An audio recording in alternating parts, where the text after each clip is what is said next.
North Koreans weeping and wailing, collapsing in mourning after learning of the death of Kim Jong-il. This reaction may seem extreme to you, but to the people of North Korea, they were mourning their god. North Korea, the tiny isolated country with the capabilities of mass destruction. With hostile relations in the West and increasing tension, will the Kim dynasty survive? The civilians adore and worship their communist dictator. Or is this all a show? From the country's founding in 1948 to the modern-day totalitarian regime, this is the entire history of North Korea.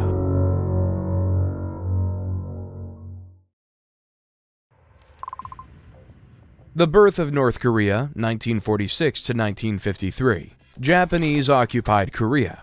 The entire Korean Peninsula was under Japanese occupation after 1905. Japan's occupation was unquestioned by foreign powers, and it presented its occupation as a civilizing project. For the Koreans, the story was quite the opposite. Thousands of guerrilla fighters bitterly resisted Japan until 1910, when they were all but destroyed and Korea became fully part of the Japanese Empire. The story of Japanese-occupied Korea is one shared by many colonies. Industrialization and economic expansion came with discrimination against the native peoples, as wealth and resources were siphoned away to the imperial masters. The initial guerrilla resistance was over, but the resentment of the Koreans did not go away.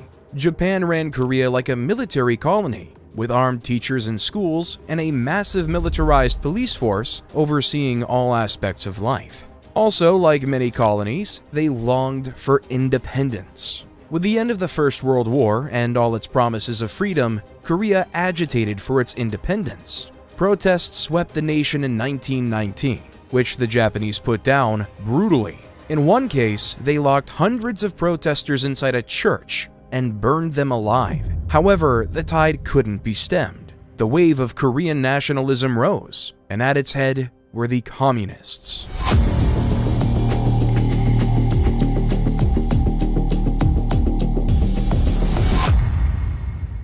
The rise of Korean communism. Communist movements were common across the world in the early 19th century. Galvanized by the success of Vladimir Lenin in the Russian Revolution, the communists promised wealth redistribution, an end to profit-seeking and imperialism, and a new prosperous beginning for its people. Time would put those promises to the test, but the dream of the communist utopia enchanted countless people, especially in Korea. Korean communists quickly became the tip of the anti-Japanese spear. Numerous guerrilla and civil groups emerged in the 1910s, 20s, and 30s, trying to achieve an independent communist Korea. The Japanese responded with firing squads, prison time, and terror. This killed many guerrillas and forced others to flee, including a young man the world would come to know as Kim Il-sung. The rise of Kim Il-sung. Kim Il-sung was born in 1912 near Pyongyang. His early life is drowned in later propaganda, but it seems he was raised by Christian parents who escaped into China when he was still a child after getting involved in anti-Japanese activity. In China, young Kim fell in love with communist ideas. China had its own active communist movements, which Kim joined as soon as he was able. In 1931, he became a card-carrying member of the Chinese Communist Party and got involved with anti-Japanese protests and militant action. When Japanese forces invaded Manchuria in 1931, Kim joined the resistance, hoping to drive Japan out of China and eventually his homeland. Kim proved to be a successful guerrilla leader. He quickly worked his way up the ranks with successful strike after successful strike, operating in both China and Korea.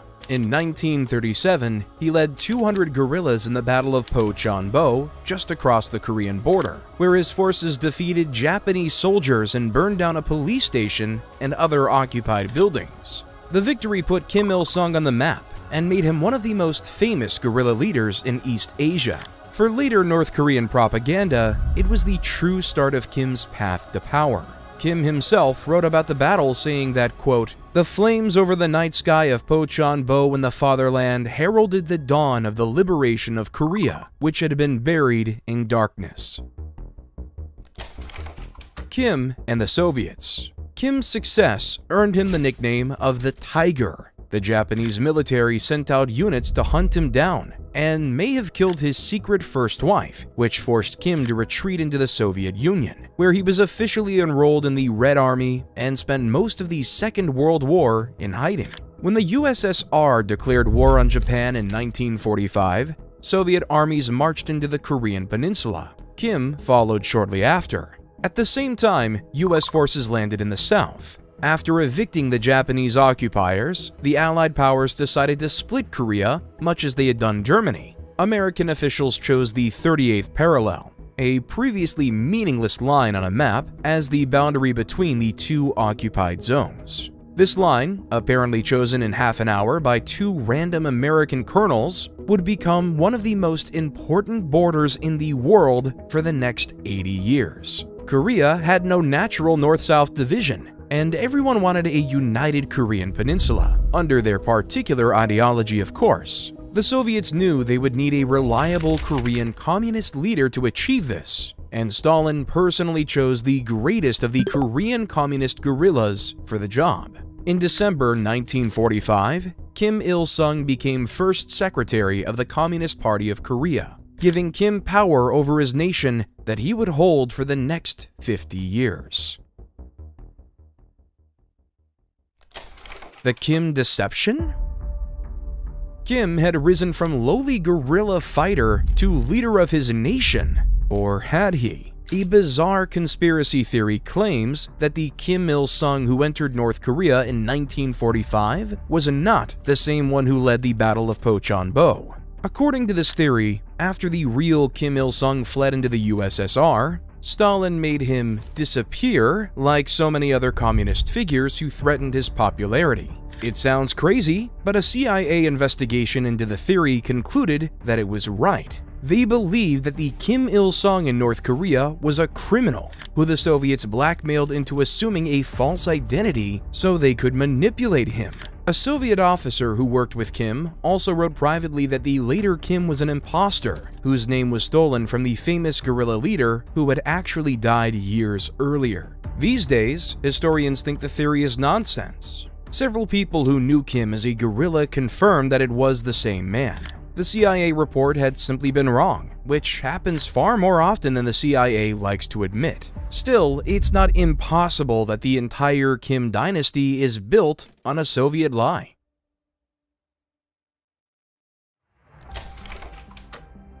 A divided Korea. Kim the guerrilla and Kim the first secretary were probably the same, but no such unity existed for Korea itself. Under two contrasting governments, the Korean Peninsula became a flashpoint for the new Cold War between communism and capitalism. In the south, General John R. Hodge ran the U.S. Army's military government of Korea, while Kim acted as the figurehead for a Soviet-backed government in the north. Historians have often overstated the power of the Soviets in the north. Modern scholars accept that after 1946, Kim Il-sung and the North Korean Workers' Party were leading the way in setting North Korean policy.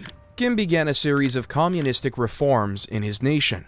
In March 1946, he began seizing land from landlords without compensation and redistributing it to the people, remaking the North's economy in a matter of months with thousands of new small peasant holdings. He set out a 2-year economic plan to guide production and investment, relying on new levels of state control over the economy and a focus on heavy industry. All industry, banks, communications, and transport infrastructure was nationalized. And in July 1946, Kim introduced a sexual equality law that guaranteed equal working rights for women. The reforms were successful, and North Korea saw an incredible economic recovery in the first few years after 1945.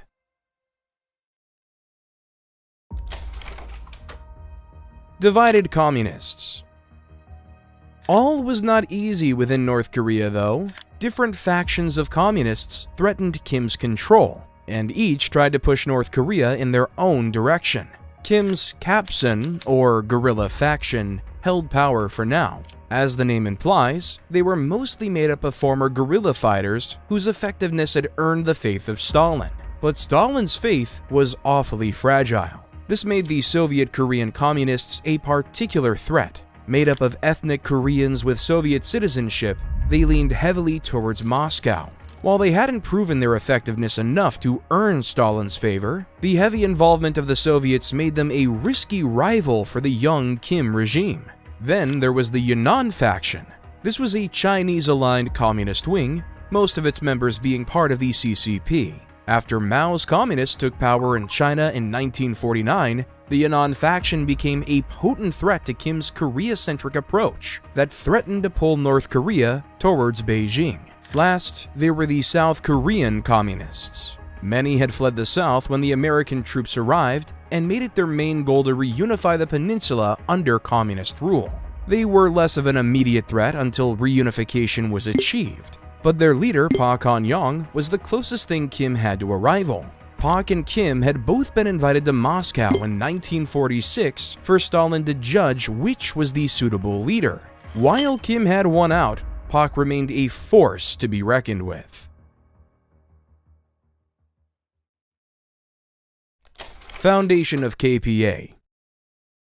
Unsurprisingly, Kim anchored himself in the military. He'd been a guerrilla fighter for decades and made it a huge part of his ideology. So much so that the foundation date of his anti-Japanese guerrilla force, April 25th, became an annual holiday. This guerrilla force was officially transformed into the Korean People's Army, known as KPA, in February 1948. Conscription was in place from the outset, which meant that the KPA has always been a formidable force. Arming such a massive army was a tall order, but the USSR ensured that it was done by pouring weapons, tanks, planes, and artillery into North Korea.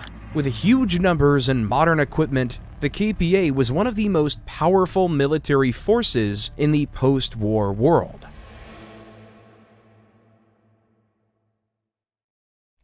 The Democratic People's Republic of Korea is born, 1948.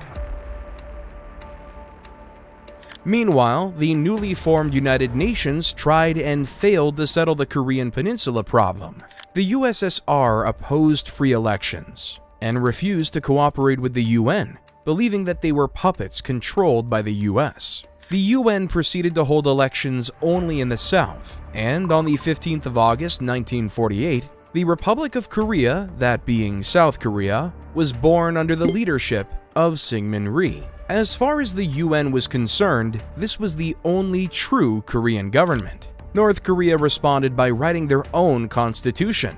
On the 9th of September, they declared themselves as the Democratic People's Republic of Korea, with Kim Il-sung as premier. North Korea, as we know it today, was finally here. The Korean War invasion.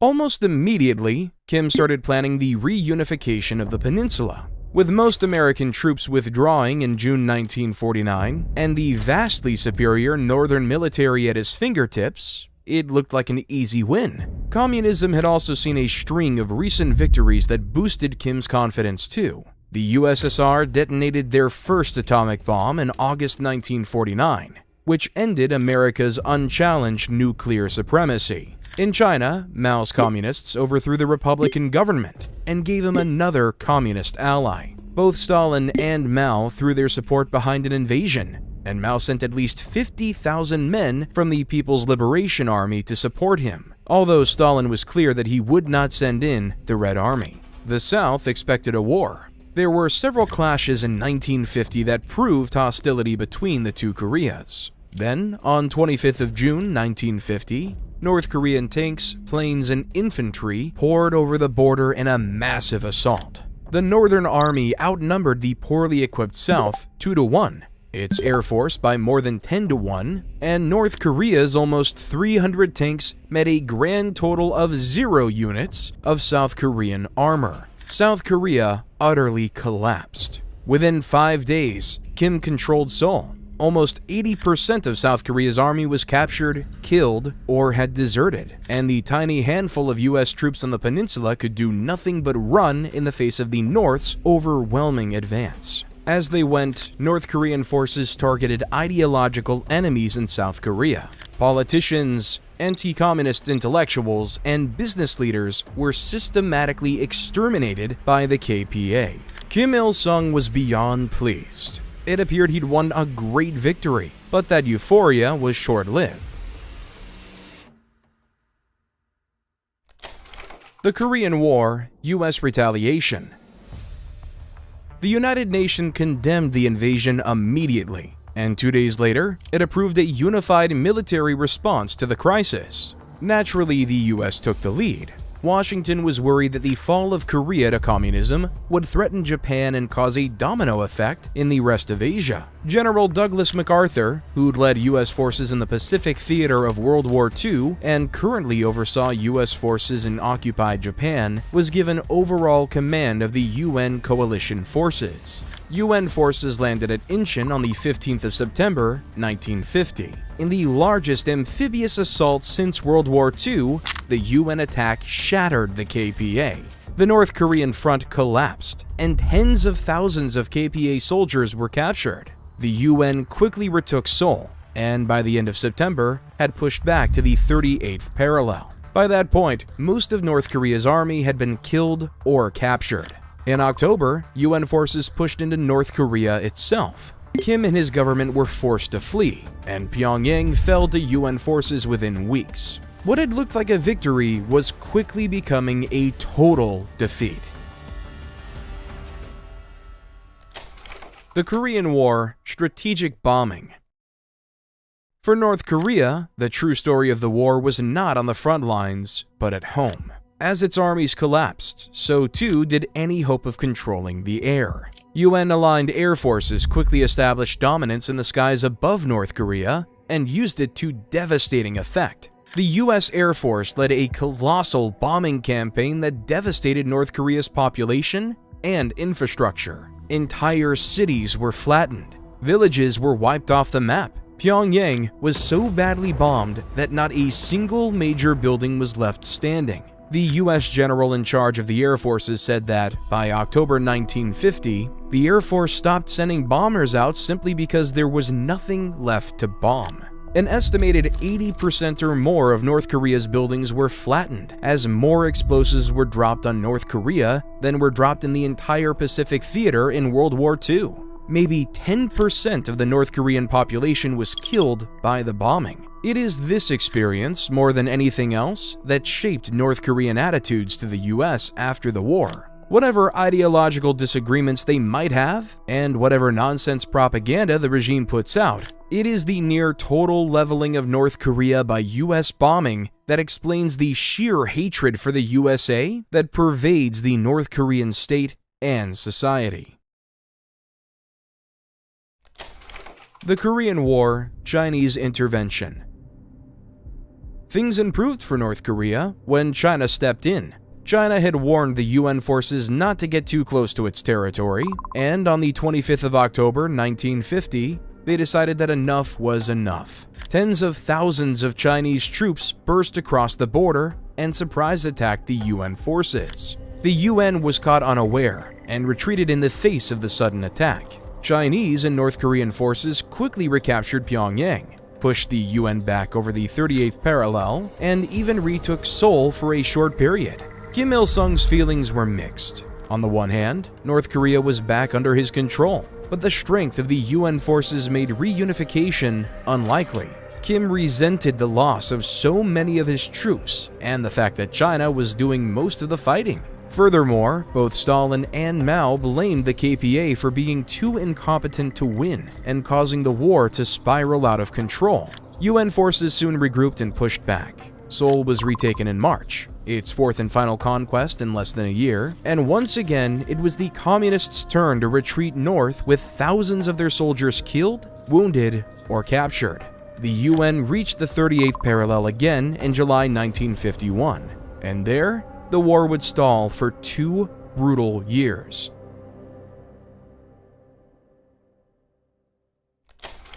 The Korean War, Stalemate, and Armistice.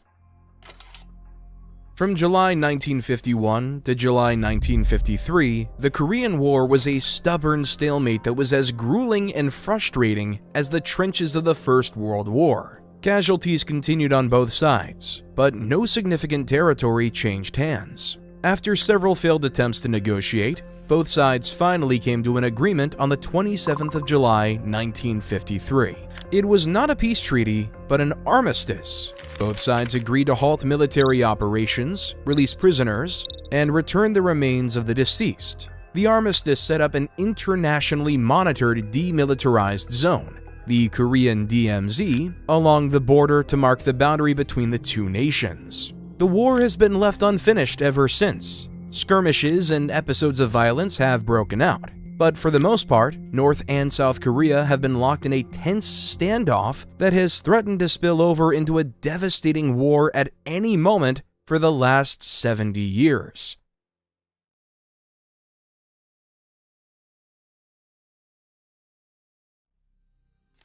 The rebirth of North Korea, 1953 to 1970. North Korea emerged from the war a broken and battered nation. Its army was almost destroyed. Its cities were in ruins. Its population was exhausted and demoralized. Kim Il-sung and his regime now faced the monumental task of rebuilding their country and navigating the perilous Cold War world. It was a task that required a fresh start, a rebirth of North Korea for a brand new age. Rebuilding a nation. The war devastated North Korea socially and economically. Overall economic output fell by 75% from 1949 to 1953. Output of energy, fuel, chemicals, metallurgy, and agriculture was a fraction of what it had been before the war. North Korea needed a rebirth, and Kim Il-sung set out the ways in which they'd achieve it. In 1953, he clarified 4 goals that would guide the nation in the coming years. First, he would consolidate what he called the People's Democratic System. In simpler terms, this meant doubling down on communist ideology and ramping up the propaganda to ensure that everyone was a loyal citizen. Second was to rebuild the economy and improve people's living standards. With much of the country in ruins, this was an obvious goal, but it would be a monumental task. Still, with total control over the economy and the support of their foreign allies, Pyongyang was confident it could be achieved. Third was to improve national defense. The army had to be rebuilt. The border had to be properly fortified, and they needed to secure modern equipment to stay competitive in a changing world. Last but not least, the unending goal of reunification remained. Kim's hopes had been shattered during the war, but he and other North Koreans remained convinced that it was possible. North Korea had its work cut out for it.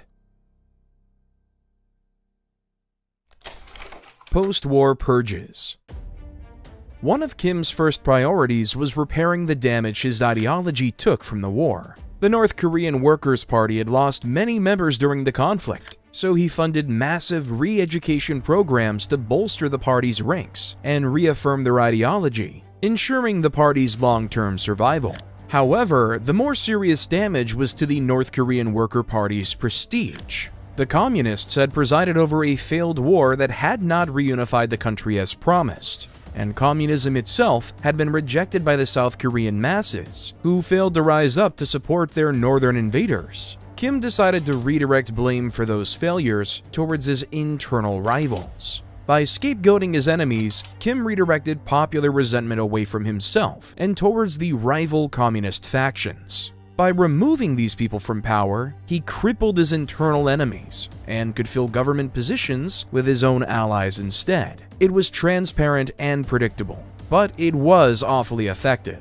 The Soviet Korean communist leader Ho Kai-I faced Kim's wrath towards the war's end, when he was purged of his posts and blamed for a series of failures in the country's response to the war, especially the slow repairs of dams and infrastructure bombed by the Americans. The accusations drove Ho Kai-I to suicide, or so the regime claimed. Another victim was Kim's old rival Pa Kon-yong. The leader of the South Korean Communist faction had been appointed foreign minister and had promised Kim that the Southerners would rise up and join the North when their communist forces rolled in. This obviously did not happen. Kim dismissed him from his post in 1953 and then had him arrested on accusations of being an American spy. Only disloyalty, the regime argued, could explain such a complete failure. He was given a show trial and executed in December 1955. Hundreds of communist figures found themselves fired, imprisoned, or executed in the months after the war in a similar fashion, and Kim's grip on power became ever tighter. Juche ideology.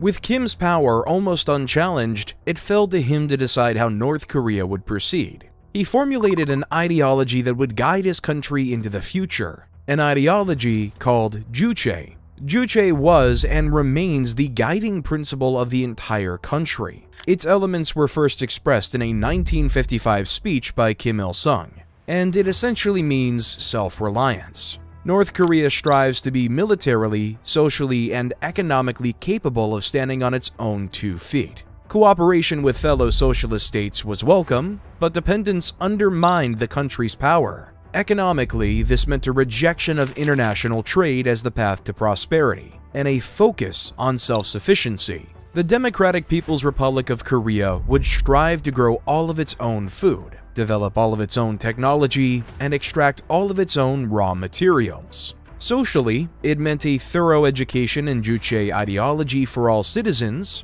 and an insulation from outside ideas that might compromise the ideological unity of the nation. All of this, of course, was in a Marxist-Leninist framework, but Kim stressed that Korean thought and experiences should determine how those Marxist-Leninist ideas would be applied in practice. Juche also defined the North against the South. For Kim, the North was a fiercely independent nation that stood on its own, while the South was an American puppet shackled to its trading partners and military alliances. However, Juche is more than a practical philosophy. It's also an intense love of North Korea. One historian of North Korea described Juche as an assumption that Korea is at the center of the world. All citizens of the Democratic People's Republic of Korea must passionately love their country, and by extension, its leader. Understanding Juche is the key to understanding modern North Korea. Kim's cult of personality. North Korea had a goal and a means of attaining it, but it also needed a center to anchor the whole system, and Kim made himself that center. The 20th century was already no stranger to dictators whose personality cults consumed their nations, but Kim Il-sung's cult would put all of them to shame. The level of worship Kim and his descendants receive in North Korea to this day is one of the most striking and disturbing aspects of the regime. At first, Kim was following in the footsteps of his contemporaries like Mao and Stalin. In 1953, he declared himself Suryong, or Great Leader, and became a sort of embodiment of the nation.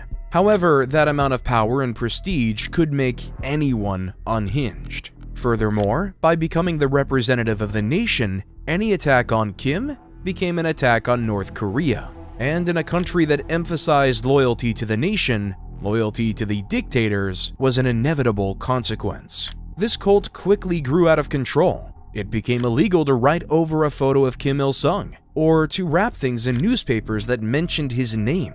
It was even an offense to print his photo on poor quality paper. The August Faction Incident.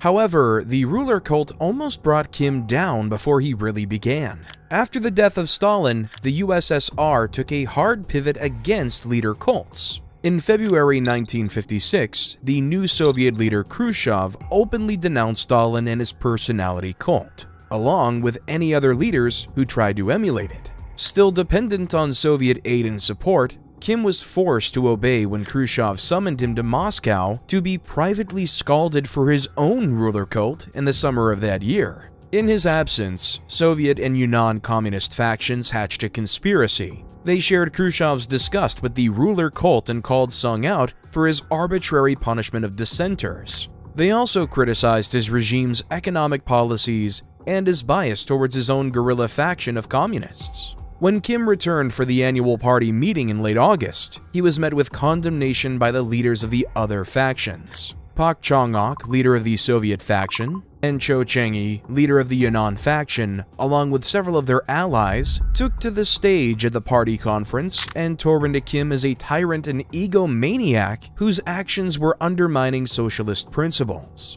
But Kim's enemies had miscalculated. The Soviet and Yunnan factions were too anchored in the USSR and China for their support. Meanwhile, Kim was a nationalist hero, a true Korean who had fought the guerrilla fight to free his nation. For many, Kim represented Juche, self-reliance, while his enemies would submit North Korea to the powers of foreign nations. At the party conference, Kim's critics were shouted down. They overestimated their support, and the party voted to expel Cho Chang-hee and Pak Chang-ok. Over the following months, dozens of leaders from both factions disappeared as Kim purged everyone he could lay his hands on. It is unknown how many people died, but it was so bad that Beijing and Moscow sent a joint delegation pleading with Kim to stop the purges. Kim simply ignored them. Most just disappeared. They were forgotten in hard labor camps or shot and buried in an unmarked grave. About 11 people were convicted in show trials and executed as enemies of the state. By 1960, Pak and Cho were dead. The Soviet and Yunnan factions had been completely destroyed, and there was no one left in North Korea who would dare challenge Kim Il-sung's power. The 3-year plan, 1954 to 1957. With politics dealt with, Kim turned towards economic issues. In August 1953, he set out his vision for a 3-year plan to run from 1954 to 1956. Kim laid out investment plans to boost the nation's economy. Heavy industry was the main priority, with over 80% of all industrial investment going to sectors such as mining and construction. The plan also set out extensive quotas for every industry and directed workers to devote themselves to laboring for the state. According to Pyongyang, it was a success. Industrial and agricultural production had returned to their pre-war levels by early 1957. However, external observers noted that the numbers were probably skewed.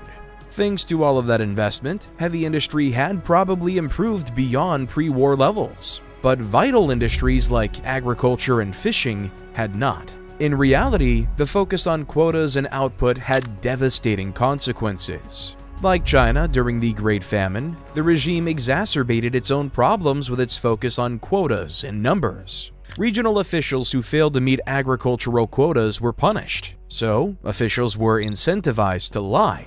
This continued at each level, lie piling upon lie, leaving Pyongyang with a completely warped view of the country's actual state. This was especially bad for farmers who would have food seized by the state based on exaggerated reports of food output, which produced a famine in 1955 that killed thousands of people.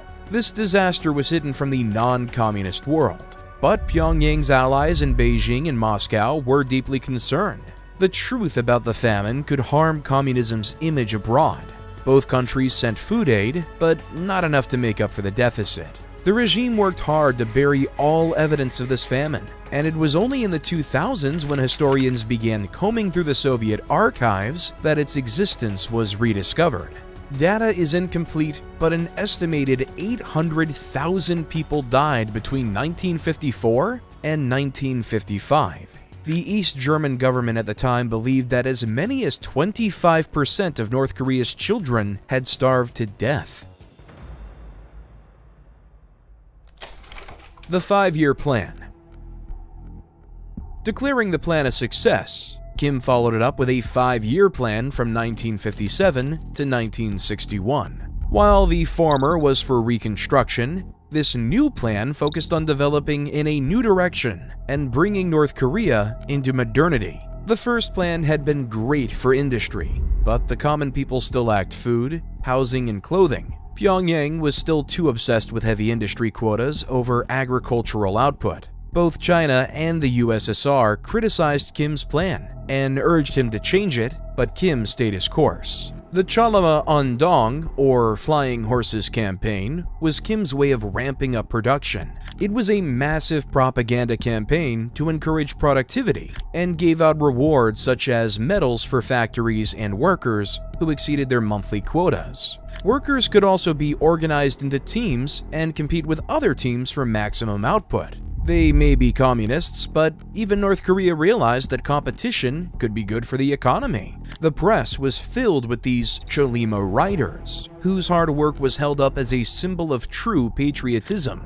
Kim also took to visiting production sites to encourage and inspire the workers, which became huge propaganda features for the regime. Another key part of Kim's motivation campaign were on-the-spot guidance visits, where Kim himself would visit farms, factories, or other facilities to motivate workers. According to the propaganda, he would use his immense wisdom to instruct the workers how to be better at their jobs and achieve their quotas. On-the-spot guidance has become one of the most iconic parts of regime propaganda and has been kept up by all of Kim Il-sung's successors. Their motivation campaigns were combined with nationalization and reorganization that tightened state and party control of the economy. By 1958, North Korea had collectivized every farm, and by the following year, it had reached full nationalization of all industry and trade. The obsession with quotas and productivity also had its dark sides.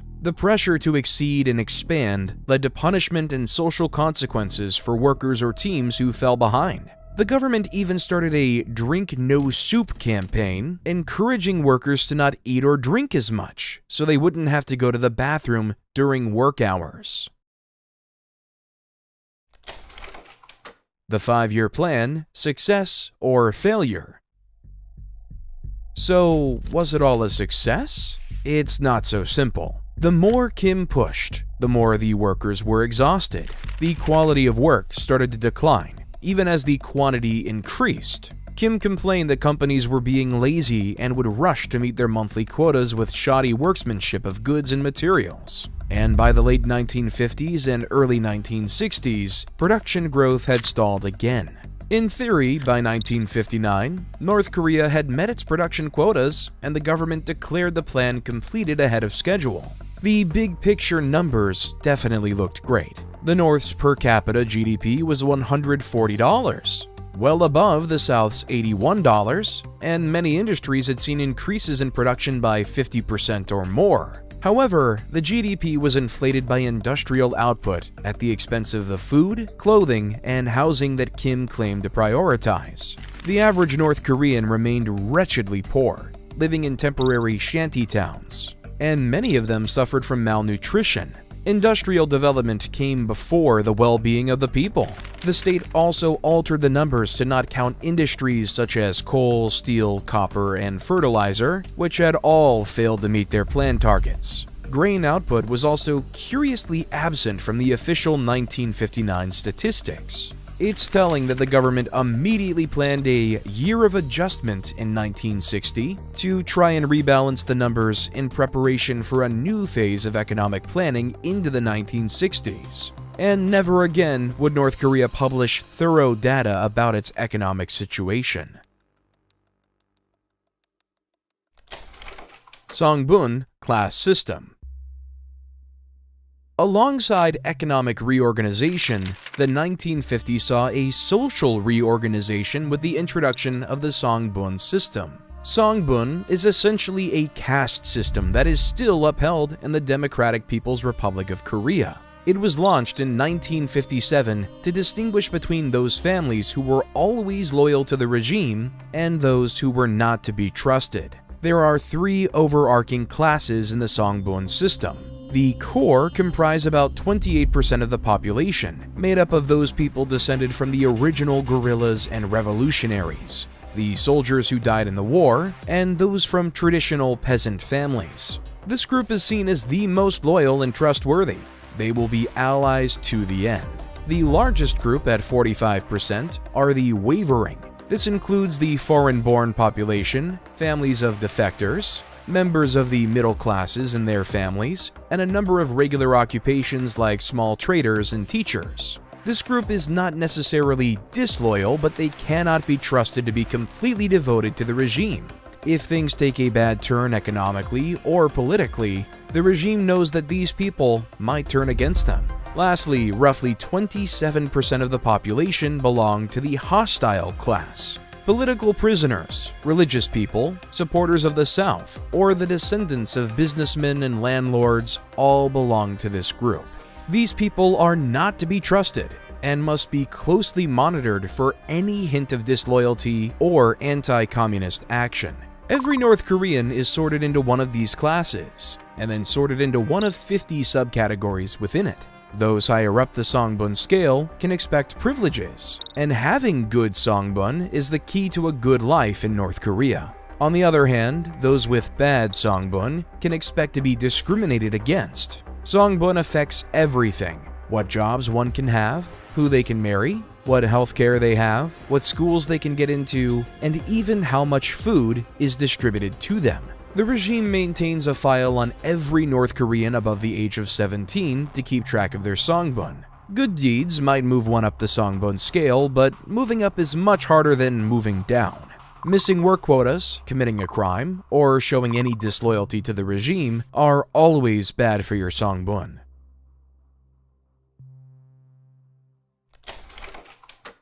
Propaganda overdrive. Amidst this social and economic reform, the regime kept pumping out propaganda to tell citizens that they were fortunate to live in the greatest nation on earth. The regime claimed that North Korea was a paradise, free from the miseries that affected other, lesser nations. According to one kindergarten teacher, there was no such thing as blindness or deafness in North Korean children because those were failures of the pre-revolutionary world. According to school teachers, students never missed a lesson and never misbehaved. There was no such thing as alcoholism or prostitution in North Korea because everyone had what they needed and never had to stoop to such lows. Divorce? That never happened. Neither did premarital sex. And of course, it wouldn't be a communist utopia without a complete absence of homosexuality, which the regime saw as an anti-socialist perversion. The truth was quite different. The regime took care to hide its flaws from the eyes of the world, even its own people, while trumpeting its supposed success to the stars. But there was something sinister behind this image of perfection. One visitor to North Korea noted that, despite the war being recent and causing thousands of injuries, he never saw a single person who was scarred, mutilated, or disabled. The question was obvious. He said, "What have they done with them all?" The truth was that anything or anyone that made the regime look bad or questioned its image was taken out of the public eye. Some were merely hidden, but others would see the dark underside of the Kim regime. Punishment in North Korea. A regime like North Korea needed ways to punish dissenters, and the elaborate system of prison and labor camps first set up by Kim Il-sung's government are some of the most effective and terrifying examples in the world. It is easy to end up in a North Korean prison. The slightest accusation of disloyalty or anti-socialist activity from a party official or someone higher up the songbun scale could be enough for someone to be swept away by the police. Trials are little more than ideological performances, where the judge can berate the accused for being a traitor and enemy to North Korea before being inevitably sentenced to several years in prison. The North Korean prison system borrowed heavily from Stalin's infamous gulags. They were designed to handle not only regular criminals but political dissidents, whose only crimes were against the ideas of the regime. Virtually all North Korean prisons were and are labor camps. Inmates are subjected to forced labor to produce goods or extract raw materials for the regime. This ensures that the inmates' labor isn't wasted in idleness and, in theory, gives them labor skills and work ethic that those who are lucky enough to be released might remember when they return to society.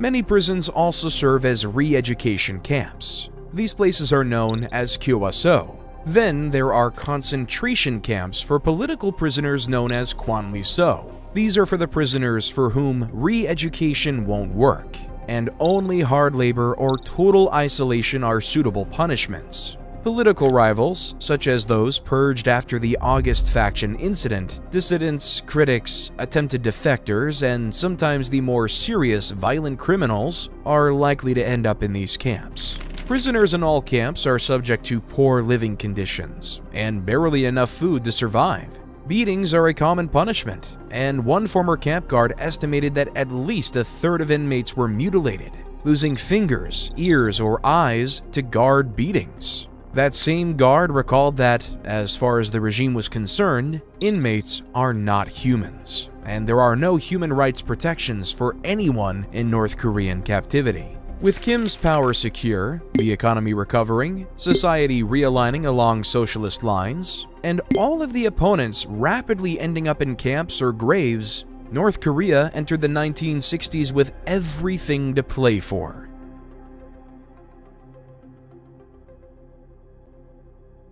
Challenges and triumphs. The Great Leap Onward.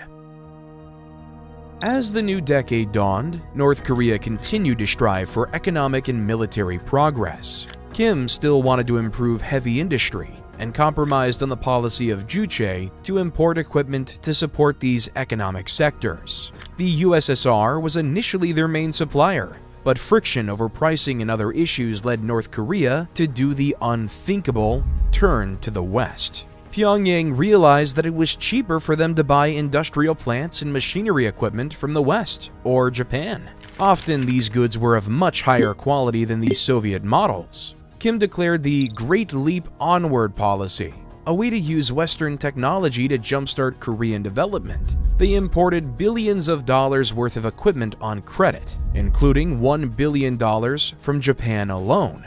Western businesses were happy to embrace a new market for the goods, and the fact that they were snubbing the Soviets didn't hurt either. In turn, North Korea used the equipment to establish the world's largest cement factory, as well as production facilities for steel, paper, fertilizer, and chemicals. Overall, the West went from almost nothing to being over 40% of total North Korea trade. These brief years of interaction in the 60s and 70s soon faded, however, when it became clear that the North Koreans, who had been buying everything on credit, were never going to pay it back. Defection of James Joseph Dresnok. This interaction did generate Western interest in the Hermit Kingdom, and a special temptation for a handful of men.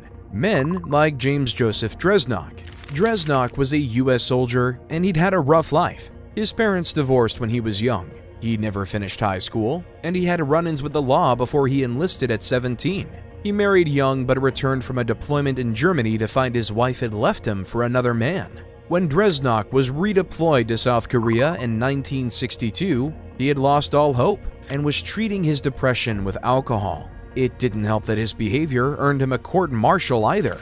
With no wife, no career, and no future, Dresnok decided that life in the DPRK couldn't possibly be worse than his current one. So, on August 15, 1962, Dresnok ran across a minefield in the demilitarized zone and straight into the arms of some rather shocked North Korean soldiers. Dresnok was interrogated, but they soon realized that he genuinely wished to live in North Korea. After initial hesitation, the regime accepted him. Dresnok was given a home and became a North Korean citizen.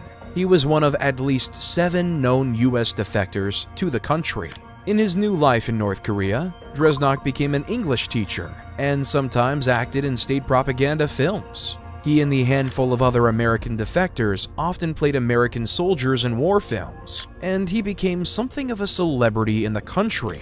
Another defector, who later returned to the West, claimed that they were closely monitored by state security services, and were sometimes beaten or interrogated on suspicion of being spies. But if this is true, it did not seem to deter Dresnok. Dresnok lived the rest of his life in North Korea. He married twice and had several children before dying in November 2016. His children remain in North Korea, where they hold important jobs and plan to remain there for the rest of their lives.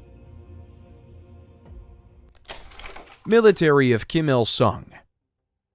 A few defections like Dresnok were not going to redress the military imbalance between North Korea and the US, though. In the 1960s, Kim focused on rebuilding his decimated military, using the rebuilt economic strength of his nation to rearm and upgrade his massive army. The government coined the slogan, "Arms in one hand, hammer and sickle in the other," to emphasize the importance of the military to their vision of the country. North Korea continued to recruit soldiers into its military. All eligible citizens had to serve 8 years in one branch or another. Most of its equipment was still being given to them by the USSR and China well into the 1950s. Maybe 5% of its annual expenditure went to the military, most in most nations, but not as high as it would be in later years. With no wars to fight, the soldiers were regularly assigned to work projects around the country, providing an easy labor force that could be deployed wherever the state needed them.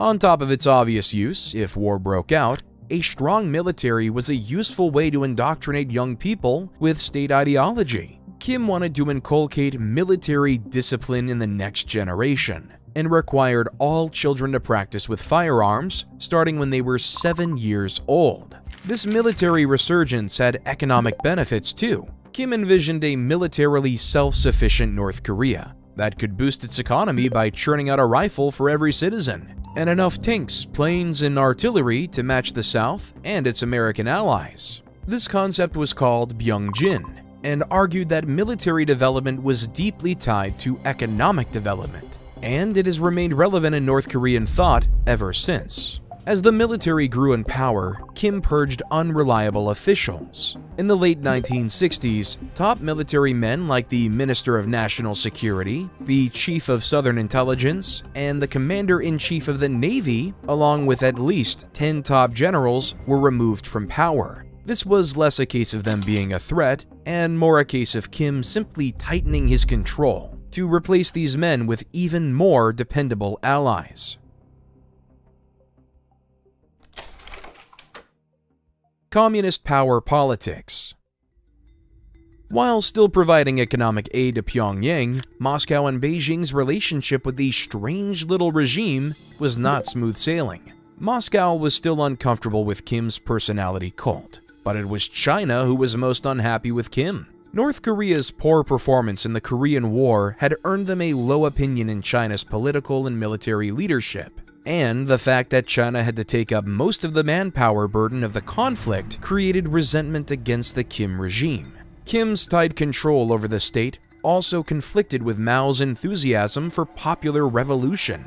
When Mao's Legion of Red Guard student activists launched the Cultural Revolution in 1966, waging a campaign of terror and vandalism against rival communist factions and symbols of Chinese tradition across the country, Kim Il-sung condemned them. To him, it was a dangerous act of popular unrest that risked undermining the stability of the country.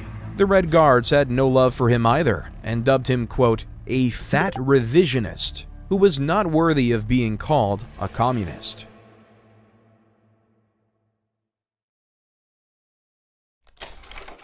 Korean DMZ conflict.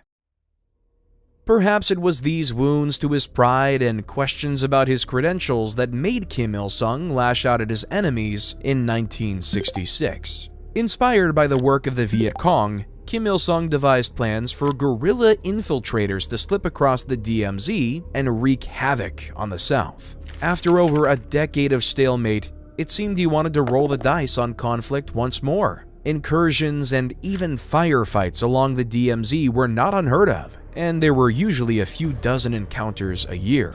However, in 1966, these increased tenfold. There were almost daily skirmishes as North Korean guerrillas were caught in South Korean territory. As tensions rose, border guards became more on edge and started to resolve disputes with aggression and gunfire. This period is sometimes called the Second Korean War, but there were no major battles. Rather than a concerted campaign, it was hundreds of tiny skirmishes and guerrilla attacks. There were casualties on both sides, and the US declared the area around the demilitarized zone a hostile fire zone.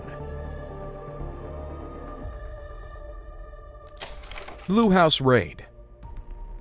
By far, the most dire episode of the conflict was a daring and disastrous North Korean assassination attempt on the South Korean president. They were convinced that eliminating President Park Chung-hee wouldn't just weaken the South, but cause chaos from which the people would rise up, throw out the American occupiers, and embrace communism. On the night of January 17, 1968, 31 elite North Korean commandos slipped across the DMZ into the South. Their goal? Infiltrate President Park's residence at the Blue House in Seoul and eliminate him.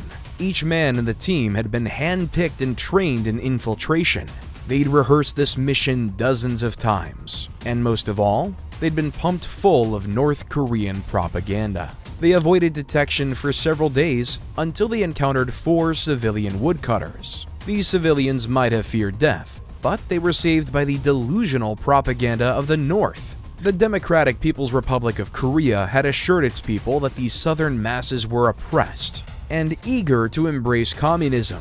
The soldiers simply explained the virtues of communism to the men, promised that they'd all soon be joined in wonderful communist bliss, and let them go. Naturally, the men immediately reported them to the police. Within hours, the warning was relayed up the chain of command. South Korea didn't know what the commandos wanted, but they mobilized everything in the area to find them, and put the whole country on high alert. The North Koreans managed to arrive in Seoul undetected, but they had to scuttle their original plan. They'd been trained well though, and adapted to the high alert. With soldiers everywhere, the commandos simply blended in. They donned stolen South Korean uniforms, and on the 20th of January, the full group of 31 armed men walked down the street in open daylight towards the president's residence at the Blue House. The commandos got within 800 meters of the president's house before some curious policemen stopped them. It didn't take long for the police to see right through their disguises. Their cover blown, the commandos opened fire. 1 policeman died and 2 North Koreans fell before the commandos scattered. A massive manhunt was launched in the following days. South Korean and American forces swept the city and countryside, hunting down the scattered commandos. Of the 31 commandos, just 1 escaped back across the border. 1 more was captured, but all of the rest were killed. The Blue House raid was an embarrassment for both sides. The North Korean soldiers had foolishly blown their own cover and failed their mission. However, had the 4 civilians not warned the authorities, it is possible the commandos would have succeeded. Even then, with Seoul on high alert, the commandos had gotten within 800 meters of their target before being caught. The Blue House raid could have been the spark of a major war, but by sheer luck, it happened to occur just as the Tet Offensive exploded in Vietnam, dragging away U.S. attention and guaranteeing that America would not commit to another war in Asia. For his part, Kim Il-sung denied involvement and blamed rogue elements in the government for the plan. But other actions by North Korea at the same time paint a different picture.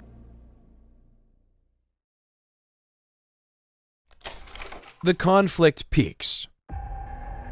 A mere 3 days after the Blue House raid, North Korea captured a U.S. recon ship off the coast of the peninsula. The USS Pueblo was performing intelligence gathering several miles off the coast when it was intercepted by the North Korean Navy and Air Force. Officially, the Pueblo was in international waters, but North Korea has always asserted a much larger sea border than other countries accept. The North Koreans pursued the ship when it tried to flee and fired several warning shots, killing 1 sailor before the Pueblo surrendered and its crew was taken prisoner. It took several days to confirm the ship's fate, and Washington scrambled for a response. They desperately wanted to avoid making things worse. Not only might the hostages be killed, but U.S. resources were consumed dealing with the Tet Offensive in Vietnam. All the while, the crew suffered the misery and torture of North Korean captivity. The North began stockpiling rations, and in early 1968, Pyongyang closed its schools and evacuated citizens to the countryside in anticipation of a nuclear attack.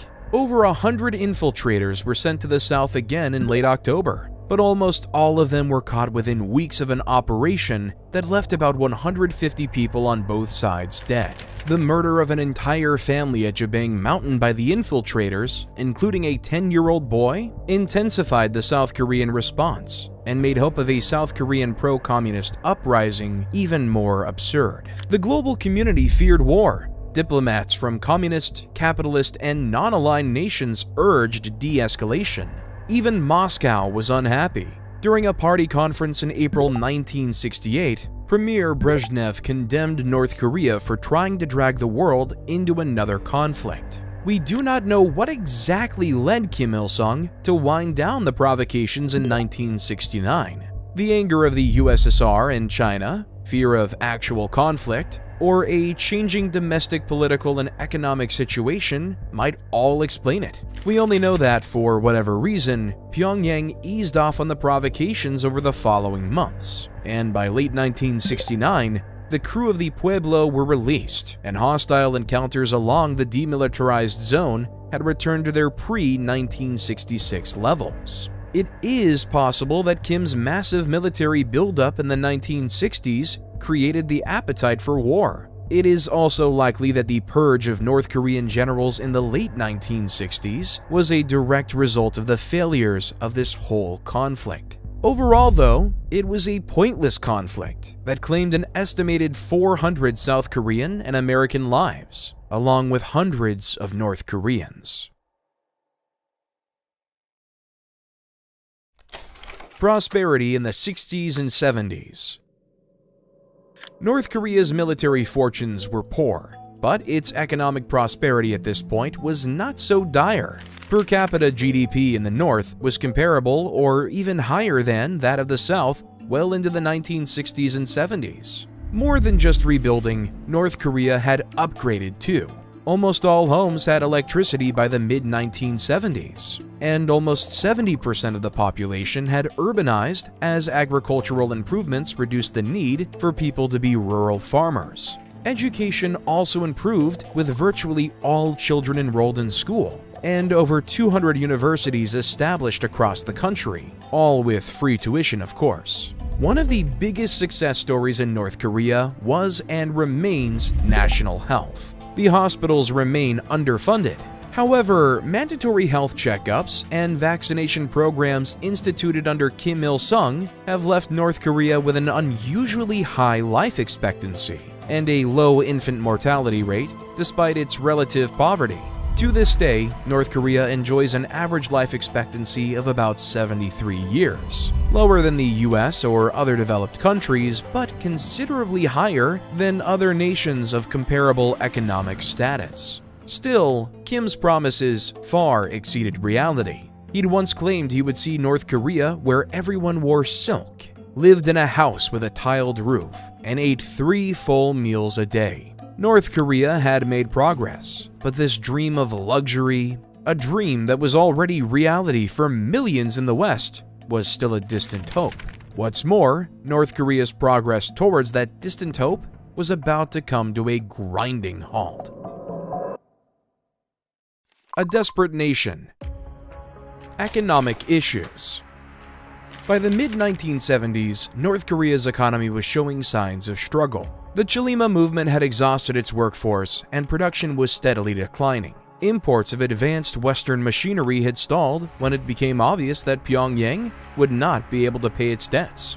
Global economic challenges throughout the decade, including the 1973 oil crisis, had knock-on effects that shook the already fragile nation. In 1976, North Korea was forced to stop all debt repayments to the West, a dire sign of the state of the nation's finances. Manipulation of statistics also continued to be a problem. Success varied wildly in different parts of the economy, and already by 1968, the government had stopped publishing specific data on economic output to avoid scrutiny. Some industries like ceramics soared, and the government smashed these numbers together with massive underperformance in other industries to create the illusion of success for propaganda purposes. By not recognizing their failures, though, the government only made it worse, continuing to pour resources into overperforming industries when they could have been better spent elsewhere. Things were not all bad. By many metrics, life in 1970s North Korea was relatively good, at least in the first half of the decade. Residential construction projects had finally addressed the housing shortages that plagued the country since the war, and there had been undeniable development in both industry and agriculture. However, the North would soon fall rapidly behind its southern neighbors in terms of prosperity, quality of life, and industrial output. Pyongyang tried to save its flagging economy with the August 3rd Consumer Goods Movement, which was basically a campaign to get North Koreans to buy useless goods they didn't need and that didn't last, just to create demand and boost GDP numbers. Attempts to restart the Cholima campaign for the movement failed. The exhausted workforce produced poor products, which meant even more had to be made to replace them, creating an endless cycle of decreasing quality and increasing demand that further warped economic statistics. North Korea's pride especially suffered as its old rivals in the South and in Japan began rapid economic rises that catapulted them ahead in the 1970s. As South Korea soared, North Korea became increasingly dependent on its Soviet and Chinese allies. By the end of the decade, North Korea was effectively a vassal state of the USSR, relying on them for economic subsidies and diplomatic muscle, and watching as its enemies soared ahead towards prosperity. Foreign policy changes. The shifting winds of global politics presented new challenges for North Korea. After the US's withdrawal from Vietnam, Kim entertained the idea of reunification with the South. If Vietnam could defeat the US, he argued, surely North Korea could. Kim presented this possibility to Mao Zedong, but this was not 1951 anymore. North Korea's military advantage over the South had shrunk dramatically, and the US's embarrassment in a guerrilla war spoke little of its power to win a conventional one. Furthermore, Beijing had not forgotten that their soldiers had shouldered most of the fighting burden after saving Kim's last disastrous war attempt. Frankly, they did not trust Pyongyang to win.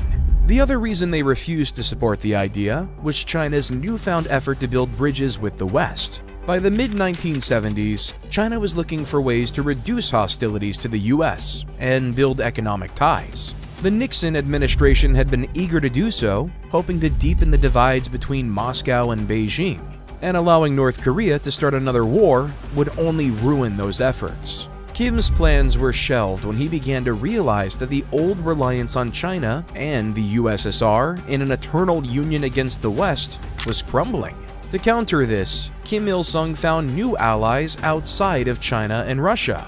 Fellow communists like Pol Pot and Cambodia were rather short-lived allies. One of the more successful areas of North Korean diplomacy was Africa. Kim found fast friends in the continent's mad dictators like Idi Amin and Jean Bedel Bokassa, men whose craving for power and control matched his own. Monique Nguema, the black girl from Pyongyang. Another appropriately psychotic friend Kim made was Francisco Mesias Nguema, the ruthless dictator of Equatorial Guinea. Nguema turned his country into his own little hellish cult. His official nickname was the Great Miracle, and priests had to give praise to him in every service. Of course, he shared the bloodlust of North Korea too. In one instance, Nguema had 200 people massacred in a football stadium while blasting pop music over the speakers. Equatorial Guinea was easily one of the worst places in the world to live. They called it the Auschwitz of Africa for good reason. As a sign of their friendship, Nguema sent his daughter Monica to be raised and educated in Pyongyang in 1979. It was just in the nick of time too, since Nguema was ousted and killed months later. But Kim Il-sung kept his promise to his depraved, departed friend. Monica was given the best education that North Korea could provide, and Kim regularly called Monica to see how she was doing, and made sure she had everything she wanted. Monica is still alive, and proudly considers Kim Il-sung to be her second father. She has written several books about her life and family, where she adamantly defends both Nguema and Kim Il-sung as good men who were unfairly smeared by Western propaganda. Operation Paul Bunyan. But while North Korea built closer alliances with some nations, relations with the United States and South Korea continued to be difficult. The DMZ remained a tinderbox that could be ignited by the simplest thing, including a tree. On August 18, 1976, a small group of US and South Korean soldiers, led by Captain Arthur Boniface and Lieutenant Mark Barrett, entered the DMZ to cut down a tree which was blocking the view for a UN command post on the border. A group of North Korean soldiers came over and watched them closely. After a while, the North Koreans became belligerent. They demanded Captain Boniface and his men stop and leave, but Boniface turned his back to them and kept working. He didn't even see the North Korean soldiers when they suddenly and brutally attacked him. About 30 North Korean soldiers, armed with crowbars, metal pipes, and other implements, pounced on the US and South Korean soldiers. Captain Boniface was beaten to death on the spot. Lieutenant Barrett escaped to a nearby ditch, where the North Korean soldiers found him and attacked him with the same axes the soldiers had been using to cut down the tree.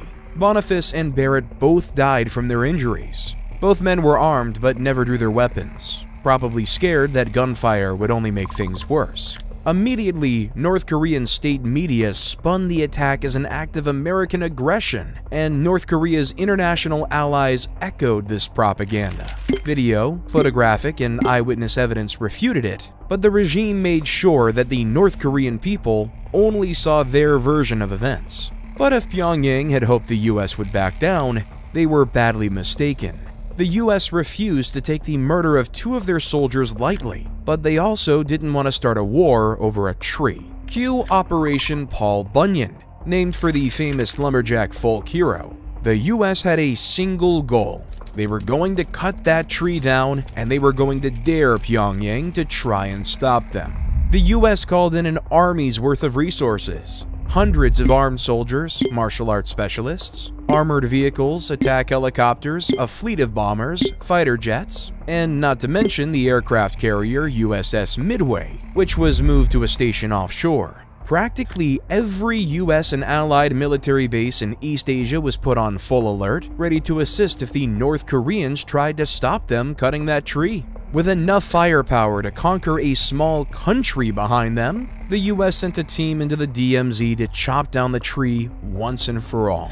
The few hundred North Korean soldiers on the border could only watch in awe as the US troops brought it down, while helicopters and bombers circled on the horizon. 45 minutes later, Operation Paul Bunyan was declared a success. The stump was left standing for a few years, and now a memorial stands on the spot to honor Boniface and Barrett. North Korea, apparently shocked by the lengths the US would go for a tree, didn't go so far as to apologize. But Kim Il-sung expressed his regret that the incident had gotten out of hand, and said both sides needed to commit to keeping the peace. It wasn't much, but it was the closest the Kim regime had come to accepting responsibility for something bad in its entire history thus far. Flagpole War. The Paul Bunyan incident didn't solve issues along the DMZ, not by a long shot, but subsequent disagreements were generally more civil. In fact, they could be downright silly at times. The Flagpole War of the 1980s was a good example, and it's exactly what it sounded like. South Korea erected a 98-meter flagpole near the border so that their flag could be seen by the North. Taking some lessons from the showmanship of their American rivals, the North answered back with a 160-meter flagpole that dwarfed their neighbors. The flag alone weighed almost 600 pounds, and to this day, this little sign of North Korean vanity is the tallest flagpole in the world. The emergence of Kim Jong-il. By 1980, Kim Il-sung was pushing 70. North Korea's economic progress had stagnated, and foreign relations had been stuck in a perpetual stalemate for almost 3 decades. There might have been a sense of anxiety about what could happen when the great leader died, and the nation faced its mounting problems alone. Kim Il-sung had a solution to those anxieties, and its name was Kim Jong-il. Kim Jong-il was hidden from the spotlight for the first 30 years of his life. Born in a Soviet military camp in 1941 to Kim Il-sung and his first wife, Kim's childhood is obscured behind a ridiculous level of absurd and fanciful stories. Kim Jong-il first emerged into the corridors of power in the 1970s, playing a key role in party politics, even as he was hidden from public view. He joined the Central Committee in 1972, and by 1974, he was the designated heir to his father. Il was groomed for succession through experience. He was given important roles in managing espionage and propaganda for the regime, and would gradually accrue more power behind the scenes until the 1990s. From the 1980s, he was put into public view and given a thorough, heroic treatment by propaganda. Soon, his portrait could be found alongside his father's in every home in the DPRK. Kim Jong-il was described as the party center, and state propaganda assured the people that, as Kim Il-sung's old age approached, the party center would maintain the revolution and continue the work that his father began. Kidnapping of Shin Sang-ok and Choi Yoon-hee. One of Kim Jong-il's first responsibilities was to coordinate propaganda to improve the DPRK's image. Despite his ideological opposition to Western ideas, Kim Jong-il was famously a huge film buff and owned a massive collection of foreign films that would have earned a regular North Korean a trip to the labor camps. Working with the propaganda and agitation department, Kim Jong-il dreamed of making North Korea a sort of communist Hollywood. Instead of themes of freedom or tales of cowboys and US soldiers like the Americans made, he dreamed of a film industry that sang the praises of communism and retold the glories of Kim Il-sung and his glorious revolution. The trouble was that North Korea didn't have the people to make films that could compete with Hollywood. Kim Jong-il made a few of his own during the 1970s, but any applause they got from the North Korean audience was forced. Kim knew he needed people with talent to make his dream come true, and he knew where to find them. In January 1978, North Korean agents approached South Korean actress Choi Yoon-hee while she was in Hong Kong. They shoved her onto a boat and took her back to North Korea, where she was given a tour of the country and met Kim Jong-il. Despite her kidnapping, Choi was treated well and spent time with Kim visiting theaters, operas, and parties across the country. 6 months later, North Korean agents swept up another South Korean film expert in Hong Kong, the director Shin Sang-ok. Shin happened to be Choi's ex-husband, and Kim intentionally kidnapped both to reunite them in North Korea and compel them to stay to make films for him. After several failed escape attempts from Shin, they gave in. Choi and Shin remarried and spent the next 8 years pumping out movies for the regime. Some of the films were exactly what you'd expect. Film productions of Kim Jong-il's own screenplays or tales of Kim Il-sung's glorious resistance against the Japanese. Choi even won an award for her performance in one propaganda film about a peasant woman joining the communists in Japanese-occupied China. But the best film had to be Pulgasari, a North Korean Godzilla ripoff about a magic dragon that overthrows a corrupt emperor. You can watch the film online. Kenpachiro Satsuma, one of the actors who played Godzilla, admitted that Pulgasari was actually better than some of the Godzilla films. Unfortunately, there would be no sequel. Choi and Shin were well treated, but they were still prisoners. During a visit to Vienna to secure funding for their next big hit, they managed to sneak away from their North Korean guards and escaped to the US Embassy. North Korea's film industry would never see wonders like Pulgasari again, but at least Choi and Shin could finally be free. Seed-bearing program. Choi and Shin were not the only people kidnapped and taken to North Korea in this period, and many would not have the chance to escape. Throughout the 1970s, Pyongyang kidnapped hundreds of foreigners and smuggled them back to the DPRK. Most of the targets were taken from Japan, although kidnappings from other countries like France and Malaysia were also known. There was no real pattern to them. They would occur at any place, at any time, sometimes taking young couples, other times a lone man or even a 13-year-old girl. The victims would be taken to North Korea and forced to live in the country for the rest of their lives. If they were abducted as a couple, they would be split up for a time and then reunited after a thorough indoctrination.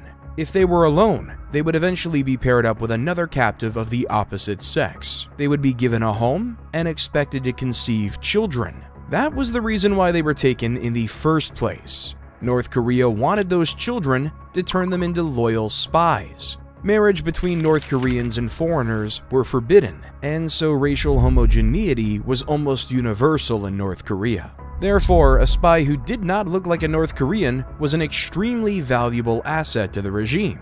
A similar tactic was the seed-bearing strategy, where young North Korean women would be sent out to seduce powerful foreign men like politicians and businessmen.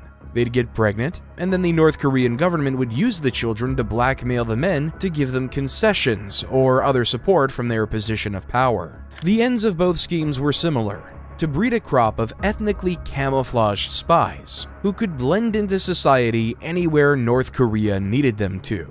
To this day, we do not know how successful these spies were. We do not know of any of these children actually being used for their intended purpose. It's possible the plan was scrapped, or that they've been so successful that no one ever caught them. North Korea only came clean about the abductions in 2002 as part of a new diplomatic chapter with Japan. Still, the numbers they confessed to taking, no more than 13, are much lower than the numbers that survivors and others suggest. Just 5 of the abductees were returned to Japan later that year, and the fates of dozens of other missing people and their children are unknown. Rangoon bombing. North Korea's criminal behavior seemed to get worse in the 1980s, perhaps reflecting the newfound influence of Kim Jong-il. 2 horrendous terrorist attacks on foreign soil shocked the world in that decade, and increasingly isolated the DPRK. The first was an attempted assassination of the South Korean President Chun Doo-hwan during a visit to Rangoon, modern-day Yangon, in Burma. On the 9th of October, 1983, Chun, along with a host of other South Korean officials and advisors, was due to attend a wreath-laying ceremony at the Martyrs' Mausoleum, dedicated to several Burmese national heroes. At 10:25 a.m., just before the ceremony was due to start, a bomb hidden in the building by North Korean agents exploded. The blast destroyed the memorial, killing 21 people and wounding 46. Among the dead were several high-ranking South Korean officials, including the foreign minister and the deputy prime minister, along with journalists and Burmese civilians. Luckily for President Chun, his car had been caught up in traffic, and he escaped unharmed. North Korea was an obvious suspect, and police quickly identified 3 North Korean military officers who had secretly entered Yangon and received a package from a North Korean diplomatic mission, which was later found to have been explosives. Police closed in, but the suspects did not go easily. One suspect was killed in a firefight with police after taking down 3 police officers. The remaining 2 were captured after attempting to kill themselves with a grenade. One of these men, Kang Min-chul, avoided the death penalty by confessing the details of the crime and implicating the regime. The Rangoon bombing shattered North Korean relations with multiple countries, especially Myanmar, who were appalled that they would attempt not only to murder the leader of South Korea, but to do so at a sacred site within a neutral country. 1987 Korean Air Flight 858. The second and far worse crime occurred 4 years later aboard South Korean Air Flight 858. On the 29th of November, 1987, 2 North Korean agents working on Kim Jong-il's orders boarded Flight 858, using false Japanese passports and speaking Japanese taught to them by some of the captured Japanese citizens. The plane was flying from Baghdad to Seoul, with several stopovers in between. The agents secretly planted an explosive device disguised in an electronic radio in the luggage storage above their seats, then left the plane when it stopped over in Abu Dhabi. The plane continued on its journey, unaware of the deadly package it carried. A few hours later, the bomb detonated over the Andaman Sea in Southeast Asia, killing all 115 people on board. The agents tried to flee through the Middle East, but were caught in Bahrain. They both tried to commit suicide, but only one succeeded. The survivor, a woman named Kim Hyun-hwae, was detained and quickly linked to the attack. Investigation and interrogation soon revealed the truth. Kim Yon-wei had been taken from a young age and forced through North Korea's spy program, trained to be completely loyal to the regime. Kim Jong-il personally ordered her and her partner to bomb the plane to scare South Korea and frighten people away from the upcoming 1988 Olympics in Seoul. For her part, Kim Yon-wei was sentenced to death, but she was pardoned by the South Korean government, who argued that the indoctrinated girl was as much a victim of the regime as anyone else. It was a controversial decision, and Yon-wei lives with constant security out of fear of revenge from the victims' families or the North Korean government to this day. She has since denounced the regime and appears to be genuinely remorseful, but the decision to let her off the hook has angered many people. The murder of 115 people aboard Flight 858 was one of the most egregious acts of violence committed by North Korea since the Korean War. The international community was outraged, and the US officially declared North Korea a terrorist state. Of course, North Korea officially denies that it had anything to do with it, but the evidence against them is unquestionable. Mega projects.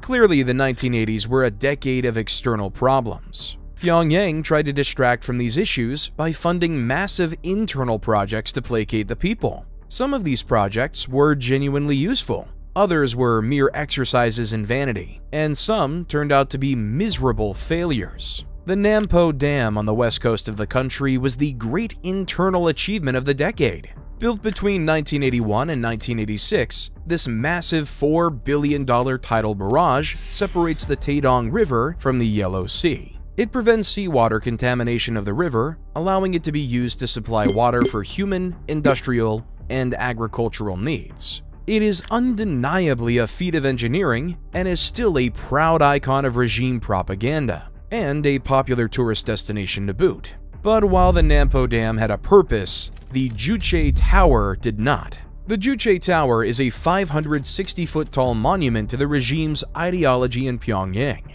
It makes for a pretty sight, and it was an impressive 70th birthday gift to Kim Il-sung. But it was little more than a monument to the cult of the Kim Dynasty. Then again, at least it was completed, unlike Pyongyang's other flagship 1980s project, the Rugyong Hotel. This 1,000-foot tall pyramid skyscraper towers above the city's skyline and was supposed to be an icon of a modernizing North Korea. It was planned to have restaurants, guest rooms, casinos, and lounges, all to attract foreign visitors and, crucially, foreign investment. What North Korea actually got was an endless money pit where construction and planning problems led the project to be abandoned. It was started in 1987, intended for Kim Il-sung's 80th birthday in 1992, but it was abandoned and is unfinished to this day. It was meant to be a monument to the nation's greatness, but instead, it stands as a symbol to the vanity and wastefulness of a regime that would waste billions on vanity projects while their countrymen sink into poverty. The collapse of global communism.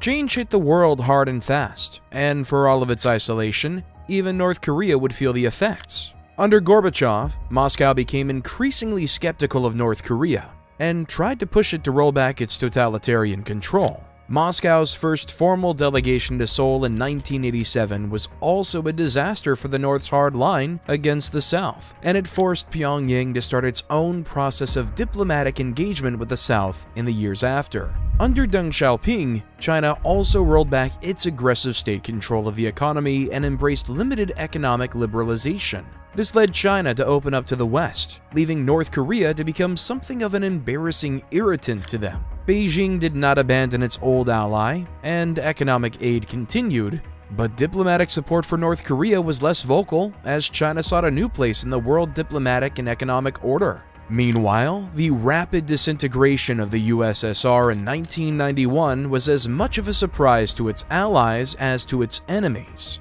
and cut off a major ally for North Korea. As global communism collapsed, North Korea withdrew into itself. The regime re-anchored itself in Juche, insisting that North Korea's self-reliance was the key that would allow the nation to survive, while other communist countries failed. Given China's liberalization and Gorbachev's opening to the West, Pyongyang probably wasn't wrong on this point. Opening itself up to new ideas could well have been fatal for North Korea's totalitarian regime, and so the hermit nation doubled down on its isolation. Nuclear North Korea. The increasingly rogue North Korea sought protection in nuclear weapons. But even there, the new realities of world politics were clear. The North had been eyeing nuclear technology for decades. It had nuclear power plants, largely thanks to Soviet support, but it was still a long way from making nuclear weapons of its own. In the 1990s, the US began putting increasing pressure on North Korea to open up its reactors to international inspectors. In theory, North Korea's interest in nuclear technology was purely for energy purposes. The loss of fuel supplies and subsidies from the USSR had compromised the country's energy sector, but the risk of them repurposing it for nuclear weapons was obvious. Better, Washington argued, to stop them before they can repurpose that material into weapons than wait for them to do it. When the North suddenly withdrew from the International Nuclear Non-Proliferation Treaty in March 1993, it triggered the first global nuclear scare of the post-Cold War world. There were talks of nuclear war, and a North Korean diplomat threatened that his nation would, quote, turn Seoul into a sea of fire. Like every North Korean nuclear scare, the boasting came to nothing. They didn't have the will or weapons to follow through. Furthermore, a U.S. delegation led by former U.S. President Jimmy Carter arrived in 1994 and managed to convince Kim Il-sung to scale back the nuclear program if the U.S. agreed to provide safer, non-weaponizable alternatives for the DPRK's energy needs. For a moment, it looked like North Korea's path might change. The world had forced a readjustment. The DPRK had agreed to international help, and Western help at that, for a critical part of its economy. Even better, Kim agreed to host a meeting with the South Korean president in Pyongyang in late July 1994, an unprecedented diplomatic gesture. It was a glimpse of hope, the potential for a more cooperative North Korea. But that glimpse wouldn't last, and neither would Kim Il-sung. Death of the Great Leader. Just before noon on the 7th of July, 1994, 82-year-old Kim Il-sung collapsed at his private residence in Gyeongsang Province. He'd suffered a massive heart attack. The best doctors in the country were flown in to help him, but in the early hours of July 8th, the great leader of North Korea was declared dead. The state had secretly been preparing for his death for years. Arrangements for national announcements, public mourning, and an elaborate funeral were already in place. Still, tradition demanded that his death only be announced 34 hours later. Every North Korean remembers where they were when they heard the news of his death. Neighbors gathered around the only TV in the street to hear the news. Students were called together so the announcement could be made to the whole school. Production lines halted as the news spread through the factories. The 34,000 statues of Kim Il-sung dotted around the country became pilgrimage points for a nation consumed with grief. From the outside, the outpouring of grief for Kim Il-sung's death seems bizarre. Was it all for show? A performative act by people who knew they could be punished for not seeming sad enough? Or was it all genuine? A sign of the thorough brainwashing that North Korea had been subjected to by Kim's regime for the last 40 years? Eyewitnesses vary on their answer. Many people in North Korea had never known life outside of the cult of the Kim Dynasty, and the loss of the great leader was an emotional blow that upended their worldview. There were others, of course, who saw him as a tyrant, even if they couldn't voice it. They knew what had happened to friends, colleagues, and family members who had dared criticize him in the past. Supposedly, Kim Il-sung's elaborate state funeral attracted 2 million people to Pyongyang. Video footage showed weeping crowds falling to their knees as the convoy rolled past. Women collapsed into the arms of their husbands as they visited Kim lying in state. Again, it is impossible to draw the line between what was real and what was for show. One person who was definitely on show was Kim Jong-il. For him, the funeral of his father was the first official act of his new regime. Kim was laid to rest in the Kumsusan Palace of the Sun in a glass coffin. where his embalmed body can still be seen by visitors today. He was also made Eternal President of the People's Republic, a symbol of his continual presence in the political and ideological life of North Korea. Reflecting on Kim Il-sung. With Kim's death, a new chapter of the nation's history was about to begin, but we cannot proceed without taking a moment to reflect on the man's life. Modern historians like to move away from the stories of great men, but Kim Il-sung was undeniably a special figure. His personality cult and practical power made him the most important person in his nation for half a century, and he used that influence to reshape the lives of millions of people. Few people ever live such an impactful life. Kim must have been disappointed. Despite his efforts to hide it, North Korea had fallen behind its southern enemies in prosperity, industry, technology, education, diplomacy, and more. The dreams of reunification seemed like a distant memory as Western military technology continued to eclipse their outdated Soviet-era weapons. Newfound diplomatic avenues between North and South showed that the North was starting to accept that its neighbor was here to stay. The continued economic rise of the capitalist nations, the liberalization of China, and the collapse of the USSR painted a grim picture for Kim's beloved Marxist-Leninist ideology. Many would say it was good riddance. Kim Il-sung directly or indirectly caused the deaths of millions of people between his wars, death camps, firing squads, and famines. For every person shedding a tear in the streets of Pyongyang, there were probably many more around the world celebrating the demise of one of the century's most brutal dictators. But if anyone hoped that the great leader's death would improve things in North Korea, they were about to be sorely disappointed.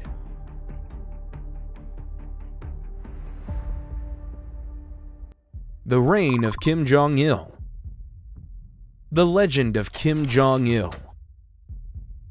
Kim Il-sung's death was rather sudden, but Kim Jong-il's rise had been anything but. Kim Jong-il had held an important place in the operation and propaganda of the regime for years. However, he was not his father. He lacked the true revolutionary pedigree and exciting life story of Kim Il-sung. If he was going to inspire the same loyalty and enthusiasm, his propaganda machine would have to work even harder. As a result, North Korean propaganda churned ridiculous stories about Il's life and skills to make up for his rather uninspiring life story. It was said he was born on a sacred mountain and a new star appeared in the sky to mark his birth, or that his mood could change the weather. According to the propaganda, Kim was a creator and an innovator. He wrote hundreds of movie scripts and operas during his life, on top of the many ideological works that flowed from his pen, like scriptures from the hands of a prophet. But maybe his greatest creation came in the 2000s, when he invented a reward for outstanding students: a piece of meat stuck between two pieces of bread. The West quickly ripped off this stunning innovation and called it a hamburger, but North Korea knows the real truth. Kim was also a peerless sportsman. During his first game of bowling, he hit a perfect 300. Then, of course, there was his legendary golfing talent. Kim hit 11 holes-in-one in his first round of golf in Pyongyang, and he was so good that he decided to never play again. Why would he need to, when he was already the best in the world? Even his toilet habits were mythologized, or his lack thereof. According to the government, Kim Jong-il never needed to use the toilet or attend to the basic bodily needs that mere mortals dealt with every day. It's likely that North Korean propaganda is bending the truth a little bit. In reality, very little is known about Kim Jong-il's private life. He possessed multiple mistresses and had at least 6 children, although more might have existed out of public view.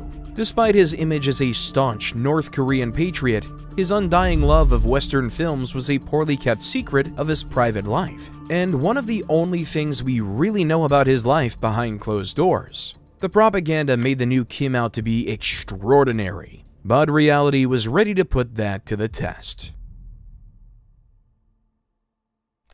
The North Korean famine. Between debt, isolation, energy issues, and economic stagnation, it would have taken an extraordinary man to meet the challenges facing North Korea, and the new Kim did not measure up. The North's underlying collectivization policy kept the country on a knife's edge at the best of times. Therefore, when flooding caused crop failures across the nation in 1994, and with food aid from the USSR long gone, North Korea fell into a dreadful famine, which the regime euphemistically called the Arduous March. Hundreds of thousands of people began to starve. Social order broke down. The black market, already a ubiquitous feature of North Korean life, became a lifeline for malnourished families who were easily exploited. Many people were forced to migrate in desperate search for food. This was technically illegal, as the law required most people to have a permit to leave their town. But so many people had no other choice that there was no practical way to enforce the law. There were food riots in Hamhung and Sinuiju, and in some cities, roaming gangs of starving orphans took to the streets in desperate search of food. The famine had political consequences too. A group of senior military officers headquartered in Hamhung City, one of the worst affected areas, held secret meetings in autumn 1995. They discussed the idea of overthrowing Kim for his failures to address the crisis. State security services found out about the meetings, however, and all of the officers were arrested and shot. Kim Jong-il was characteristically evasive about the issue. In a December 1996 speech, Kim downplayed the famine as a food problem and was more concerned about the party's reputation than the suffering of his people. He blamed local party officials for failing to properly educate the masses in socialist ideas, which made them less loyal and was leading to social breakdown. He lamented that, quote, "the food problem is creating a state of anarchy," but failed to offer any real solutions to this crisis. Kim was even reluctant to accept food aid from China because he felt it weakened and degraded his country. The Shimwa-jo and the end of famine. In 1997, drought extended the famine for another year, but as the famine raged, Kim Jong-il kept scrambling to protect the regime's reputation. Kim made it illegal to utter the words famine or starvation in public or private. Violators could expect a visit from the Shimwa-jo, a secret police force established in 1996 to target those who tarnished the government's image amidst the famine. No one was safe from the Shimwa-jo. The agricultural secretary of the party was executed by firing squad on their orders. The general party secretary was tortured to death, and numerous provincial and municipal party leaders disappeared, never to be seen again. In all, over 10,000 people were killed, and another 15,000 were put into concentration camps by this shadowy organization. Despite their efforts to hide it though, international observers and NGO workers soon exposed the extent of the crisis. By the late 90s, Pyongyang was forced to accept food aid, which finally brought the crisis under control, but not before countless people had perished. Pyongyang's official estimate is that 220,000 people died during the famine. International observers insist it was higher, anywhere between 600,000 and 3.5 million. The Battle of Yeonpyeong Island. The famine might explain one of the biggest skirmishes between North and South since the armistice. North Korea was always unhappy with the armistice's naval boundary that gave South Korea control over several islands and valuable fishing spots in the Yellow Sea. With North Koreans starving, those fishing grounds looked awfully tempting to the regime. In June 1999, North Korea sent out small fleets of patrol and fishing boats across the naval boundary near Yeonpyeong Island. Naturally, South Korea responded with their own patrols, but neither side wanted to restart the war over some fish. For several days, North Korean ships would cross the boundary, antagonize the South Koreans, and then retreat back. Each time, both sides sent a few more ships and started to bring in heavily armed torpedo boats to intimidate their opponents. After a week of this, South Korea launched a bumping offensive. Basically, the ships started ramming each other. This carried on for a few days and ships on both sides were damaged. It was risky, since accidentally sinking a ship could make things worse, or one of the military ships could panic and turn it into a shooting offensive instead. Unfortunately, that's exactly what happened on the 15th of June. A North Korean patrol boat panicked after being surrounded by South Korean ships and opened fire with its cannons. The South Koreans shot back, and for 15 minutes, the war was back on. In the end, one North Korean ship was sunk, and 5 others were badly damaged. At least 17 North Korean sailors died, but the South Koreans only had a few minor injuries. The North Koreans limped back to safety. The Battle of Yeonpyeong Island was over, but the peninsula braced itself for the consequences and a potential restart of the war. Fortunately, nothing came of it. North Korea had learned its lesson for now. North Korea propaganda told the people that they had won a tremendous victory and sunk at least 10 South Korean battleships, and then quickly buried the event. Songun. The Battle of Yeonpyeong Island was a poor showing for the DPRK, which must have stung for Kim Jong-il. Although he never served on the front line himself, Il was obsessed with the military. He had been appointed to the Military Commission in 1980 and had been made Supreme Commander of the Korean People's Army in 1991, giving him years of prior experience overseeing military affairs. Kim's enthusiasm for the military was expressed through his ideal of Songun, or military first. Kim placed the military at the center of public life, ramping up military propaganda and placing its needs at the top of government priority lists. By Songun's logic, it was the military, not the common people, who acted as vanguards for the revolution, and it was they who were the key to North Korea's long-term survival. The military became the model for all of society. Military discipline, obedience, and loyalty were to be emulated by all people in all aspects of North Korean life. Propaganda re-centered the soldier and cast all citizens as soldiers in the endless war against the DPRK's enemies. Free markets in North Korea. Kim didn't neglect the economy either, but his indecisiveness and ineffectiveness did little to help anyone. Songun itself did provide some economic improvement. There were plenty of jobs to be had in upgrading the military, not to mention in conscription, but those alone weren't enough to address the country's obvious economic shortcomings. In 2002, international observers were shocked to see North Korea seemingly embrace market economics with the July 1st measures. Among a number of things, the July 1st measures adjusted the price of rice to follow the market, gave companies and managers greater freedom to purchase supplies in that market, and worked to establish official private markets for goods and services inside the DPRK. While hailed as a major reform in foreign media, in reality, the laws were little more than a legalization of black market trade that had been happening for years. They were an acknowledgement of the country's underlying problems, not a solution to them. The illusion of a new economic turn was furthered in 2004 with the opening of the Kaesong Industrial Park. This was a joint endeavor by North and South to improve economic ties. The Kaesong Park sits about 10 miles north of the demilitarized zone and allowed South Korean companies to employ North Korean labor to produce their goods. The wages were paid directly to the government, giving the North a useful source of foreign currency in exchange for cheap labor for the Southern companies. Although small in scale, it was a productive diplomatic step for the two Koreas, and was an unusually direct attempt by Pyongyang to harness the power of capitalist business practices. Despite the hope of foreign observers, these changes were not as significant as foreign media presented them, and Pyongyang quickly got cold feet.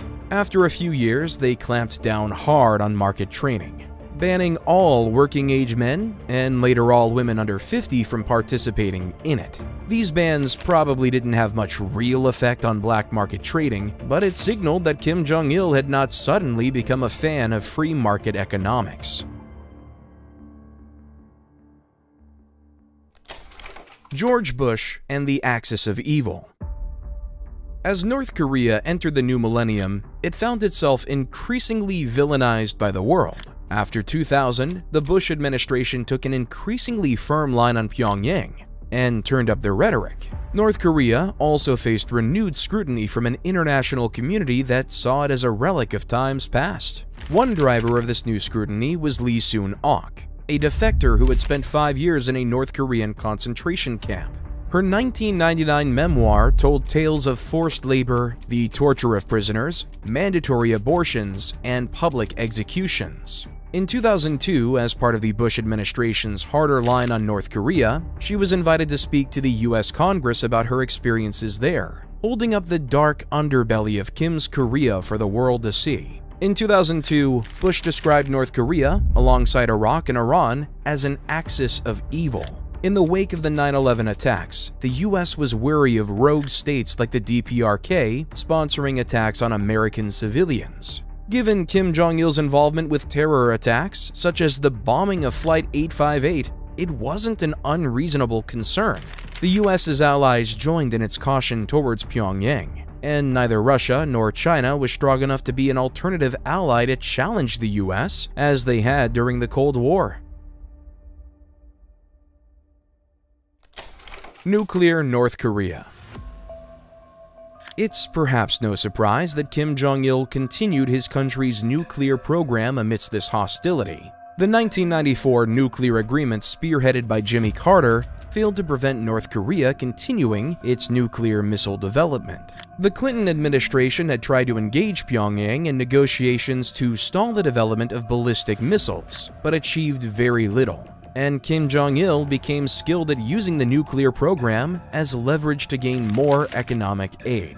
By 2002, the CIA believed North Korea possessed at least one nuclear weapon and had the capacity to create even more. However, the first known successful detonation didn't occur until October 2006. Reality still constrained Kim, though. His nuclear weapons would not solve the energy or economic crises afflicting his country. Pyongyang ultimately needed a functioning nation more than they needed nuclear weapons. And so, in 2007, after multiple conferences with the US, South Korea, Japan, Russia, and China, North Korea agreed to suspend its weapons program and shut down its main nuclear reactor at Yongbyon in exchange for diplomatic concessions and massive amounts of fuel and economic aid. It was a short-lived concession.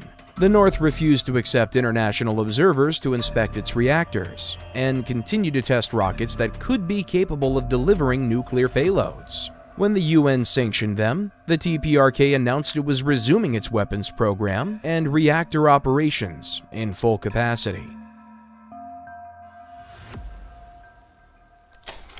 The Won Revaluation Crisis of 2009. The biggest stumble of Kim's regime probably came with the disastrous money reforms in 2009. That year, Pyongyang had the bright idea of reforming the currency. It was standard fare for a communist regime, announced that all existing banknotes will be taken out of circulation and made worthless, and people have a short window to exchange them for new banknotes. However, Pyongyang set daily limits on how much currency people could exchange, which meant that most people would lose money by being unable to convert it in the short time frame. This was intentional. The regime wanted to reduce the money supply to reduce inflation, while wiping out illegal savings made by black marketeers and other criminals. The end goal was for the new 1 won to buy as much as the old 100 won. But economics is not that simple, especially not with Kim Jong-il at the helm. It seems that Kim Jong-il felt the reforms would punish loyal workers. After all, why should they lose money under the reforms? He had a solution. Every government employee, which meant almost everyone in the country, would keep the same numerical wage after the reforms as before. Of course, since 1 won would be worth 100 times more after the reforms, Kim was basically increasing nearly every wage in the country by 10,000%. Obviously, this was a catastrophe. The reforms produced confusion, chaos, and colossal inflation. Prices soared. The government tried to control them, but reality forced people to ignore the price caps. The regime was forced to close markets and shops to try and rein things in. Economic confusion and panic produced shortages of basic goods. These reforms affected everyone from peasants to generals, and perhaps for the first time ever, the idea that the regime might be overthrown became a real possibility. Foreign students remembered North Koreans openly complaining about the policy, and one North Korean diplomat angrily told a foreign representative that the government, quote, doesn't understand what it's doing. Never had criticism of the regime by its own citizens been so public or so widespread. By April of 2010, however, conditions had stabilized. As people figured out the actual value of money, the economy started to function properly again. Soon after, the government rolled back almost all bans on market activity and explicitly ordered local authorities not to intervene in markets except to deal with illegal goods. The revaluation debacle was almost certainly Kim Jong-il's doing. One historian described him as comically incompetent on economic issues, and only he could have proposed such an obviously stupid plan without anyone criticizing it. Several high-ranking officials, including the head of economic policy in the KWP, were scapegoated and executed or arrested, and the regime quickly buried the event and denied anything bad happened. It might not be the most exciting episode in North Korean history, but it might well be the closest the regime came to collapsing from within. Skirmishes with South Korea.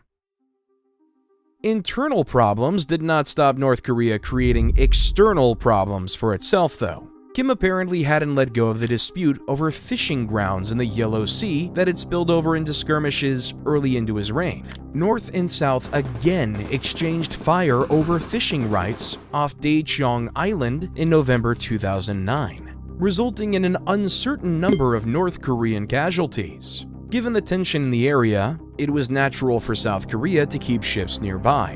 One of those ships was the ROKS Cheonan. On the night of the 26th of March 2010, the Cheonan was suddenly rocked by an explosion. The shocked crew scrambled to save her, but within 10 minutes, the ship had broken in half and sunk just off the coast of Baekje Island. 46 of its 104 crew drowned. South Korean officials scrambled for an explanation. There were no reports of conflict or North Korean ships in the area. An extensive investigation eventually determined that a North Korean torpedo had detonated beneath the ship. Fragments of the torpedo were recovered, and it was concluded that a small North Korean submarine had fired on them. Pyongyang denied the accusation and was supported by both China and Russia. Counter-arguments claimed that the Cheonan had collided with the sea floor and caused damage that led to the sudden explosion, or that it had struck a sea mine. Several academic studies have failed to settle on an explanation, but South Korea and its allies continue to believe that North Korea was responsible. The sinking of the Cheonan caused relations to nosedive, and rhetoric on both sides heated up in the following years. These tensions led to another engagement between North and South at Yongpyong Island. When South Korean forces performed naval exercises around the disputed island, North Korea fired almost 200 artillery shells at homes and military installations, which killed 4 people and injured around 20. The South fired back and killed 10 North Korean soldiers before both sides ceased fire. The North blamed the South for provoking them with military exercises, while the South insisted that the North bore full responsibility for opening fire without just cause. It is possible that the North was trying to make a statement against South Korea's admittance to the G20 earlier in 2010. Whatever the reason for the attack, it's likely Kim Jong-il himself was involved. He had visited one of the artillery bases where shells had been fired from the day before, and such a blatant provocation would have needed high-level approval. But if Kim Jong-il really was committed to armed provocation, then South Korea was about to catch a lucky break. Death of a dictator. In 2011, death once again struck the Kim regime without warning. On the 19th of December, the government announced the sudden death of Kim Jong-il from a heart attack 2 days earlier. 김정일 동지께서 주체 100 2011년 12월 17일 8시 30분에 현지 지도의 길에서 It claimed he'd been traveling aboard his personal train when he suffered the fatal attack. South Korean intelligence was skeptical of this claim, since their spies reported that his train hadn't moved around the time of his death. But whatever the real circumstances of his death were, have been completely buried by the regime. As with his father's death, the DPRK was consumed with scenes of grief and distress. crowds wept as they listened to the announcement, and his funeral was an elaborate spectacle for the tearful masses. Once again, how sincere these displays were is up for debate. Kim Jong-il had officially ruled for less than half the length of his father's reign, and unlike his father, had not thrown out any Japanese occupiers or waged any wars against its great enemies. Il's reign was also one of clear economic deprivation, of famine, and of North Korea's further decline into a pariah state, and even the laughingstock of the international community, who only got taken seriously when it threatened to destroy the world, promises it almost certainly couldn't back up. Still, the propaganda machine didn't slow down for his death any more than it did for his life. According to the regime, storms paused and the sky glowed red at the moment of his death. He was given the posthumous internal title of Grand Marshal, a symbol of his focus on the military and a sign of how important the military had become to the regime under his leadership. It was time for a new Kim to take power. But unlike Kim Jong-il, who had almost 2 decades of experience in politics under his belt, the newcomer to the throne was untested, inexperienced, and an unknown quantity for the rest of the world, Kim Jong-un. The reign of Kim Jong-un. Kim Jong-un's origins. Unlike his father, Kim Jong-un was not originally meant to be his father's successor. His elder half-brother, Kim Jong-nam, was the intended heir until he embarrassed the nation by getting caught using a fake passport to visit Disneyland Tokyo in 2001. The new Kim had actually spent a large part of his childhood outside of North Korea. He spent most of the 1990s being educated in Europe, first in Switzerland and then in Germany. By all accounts, Kim Jong-un was a normal kid. Apparently, he was a quiet but generally pleasant young man, and no one could have expected that he was destined to be a totalitarian dictator. He loved basketball from a young age, and remains a fan to this day, and classmates remember he was into video games too. Kim returned to North Korea to study at Kim Il-sung University, and very little is known about his life until his father suffered a small stroke in 2008. This health scare forced Kim Jong-il to consider succession, and in 2009, word spread through the ranks of the KWP that a new heir had been chosen. Kim Jong-un stepped into the spotlight in late 2010. He was promoted to 4-star general despite having no military experience, and began attending events and on-the-spot guidance sessions with his father. Propaganda had signaled him as the heir apparent, but he was never actually announced as such before his father's demise. It must have been a shock to find power falling into his hands so soon, for him and everyone else in Pyongyang. Un's reforms. With a little grounding in the running of the country and plenty of foreign experience under his belt, it was no surprise that Kim Jong-un caused a change in North Korean government. A hallmark of Kim Jong-un's tenure has been a pivot away from the military and back towards the party. Party officials, not military officials, have increasingly become the most influential figures in government. The Permanent National Defense Commission was abolished in favor of a State Affairs Commission that focused less on external military threats and more on internal economic and social goals. This change has several root causes. The first might be that Kim Jong-un himself does not have strong military credentials. Unlike his father, who held nominal leadership positions in the armed forces and coordinated foreign operations for military intelligence, Un's military titles are little more than ceremonial. The decreasing emphasis on the military also reflected a changing world. The prospect of North Korea resolving any of its disputes with military force is more unlikely than ever. Plus, its enemies are now incomparably more advanced than them on the battlefield. There is no reason to expect the military to be the key to a prosperous future for the DPRK. That isn't to say the military isn't still important, of course it is. However, it is not the absolute priority of Un's regime as it was for his father, and the generals seem to have lost their place in favor of the party apparatchiks and industrial managers. The Purge of Jang Song-taek. Given the power of the Kim cult, it was perhaps inevitable that the biggest threats to the regime would emerge within the family. Kim Jong-un came to see one in his uncle, Jang Song-taek.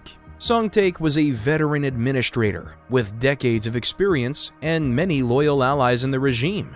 The prospect of him succeeding his brother, Kim Jong-il, had been a possibility considered by foreign intelligence and, it seems, in the corridors of power in Pyongyang. The old guard of Pyongyang cannot have been thrilled to be led by a young, inexperienced Kim Jong-un, so Jang represented a potential alternative. At first, Jang maintained significant power under his nephew's regime. He took a leading role in diplomatic relations with China and continued to exercise significant influence over policy. However, by late 2012, Kim Jong-un began pushing him out of power. He was moved out of diplomatic affairs and excluded from national security meetings. The breaking point appears to have been over fish. Jang and Un had a falling out over control over fisheries in the Yellow Sea. Details are vague, but the New York Times reported that gunfire was exchanged between forces loyal to Jang and those loyal to Kim Jong-un. Shortly after, Jang was stripped of his post, accused of treason, and arrested. A scathing 3,000-word statement declared Jang a traitor who worked to undermine the DPRK for decades. He was accused of countless crimes, ranging from conspiracy to corrupt the youth, right down to half-heartedly clapping. Jang was executed by firing squad on December 12, 2013. Some of Jang's allies also fell from grace, most harshly of all, the deputy security ministers. Oh Sang-han, who was burned to death with a flamethrower in 2014. It was the most high-profile purge in the DPRK's history, and a powerful statement of Kim Jong-un's power, which showed that he was no less ruthless than his predecessors. Kim Jong-un's image.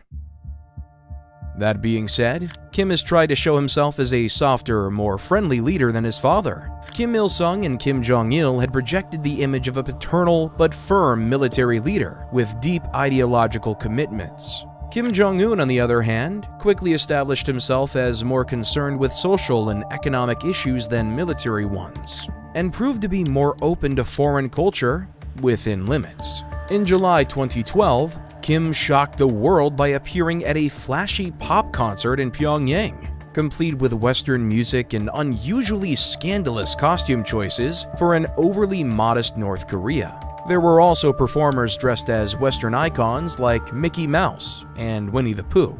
Kim's companion to this concert also turned heads. His wife, Ri Sol-ju. Previous wives and mistresses had mostly been hidden from public view. So, Kim's public display of his wife was a surprising change. It suggested that this new Kim was more approachable, more human, and less detached from the world as his venerated forerunners were. Experts have attributed Kim's new style to his childhood in Switzerland. He grew up experiencing Western culture and hadn't expected to be leader, so it is natural for him to be less hostile to the West and less aloof than previous leaders.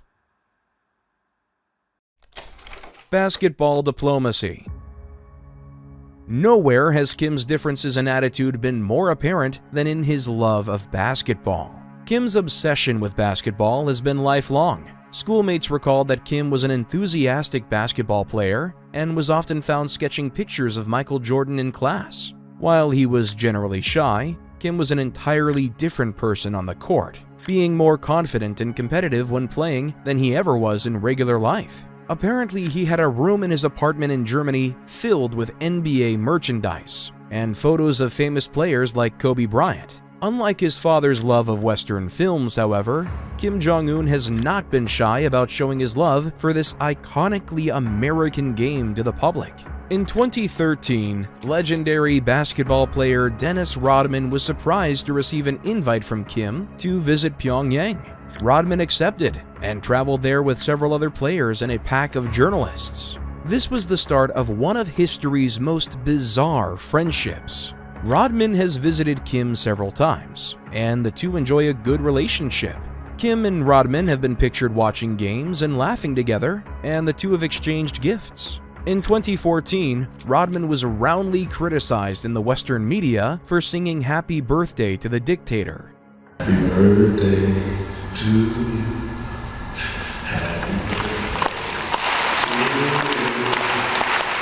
Happy birthday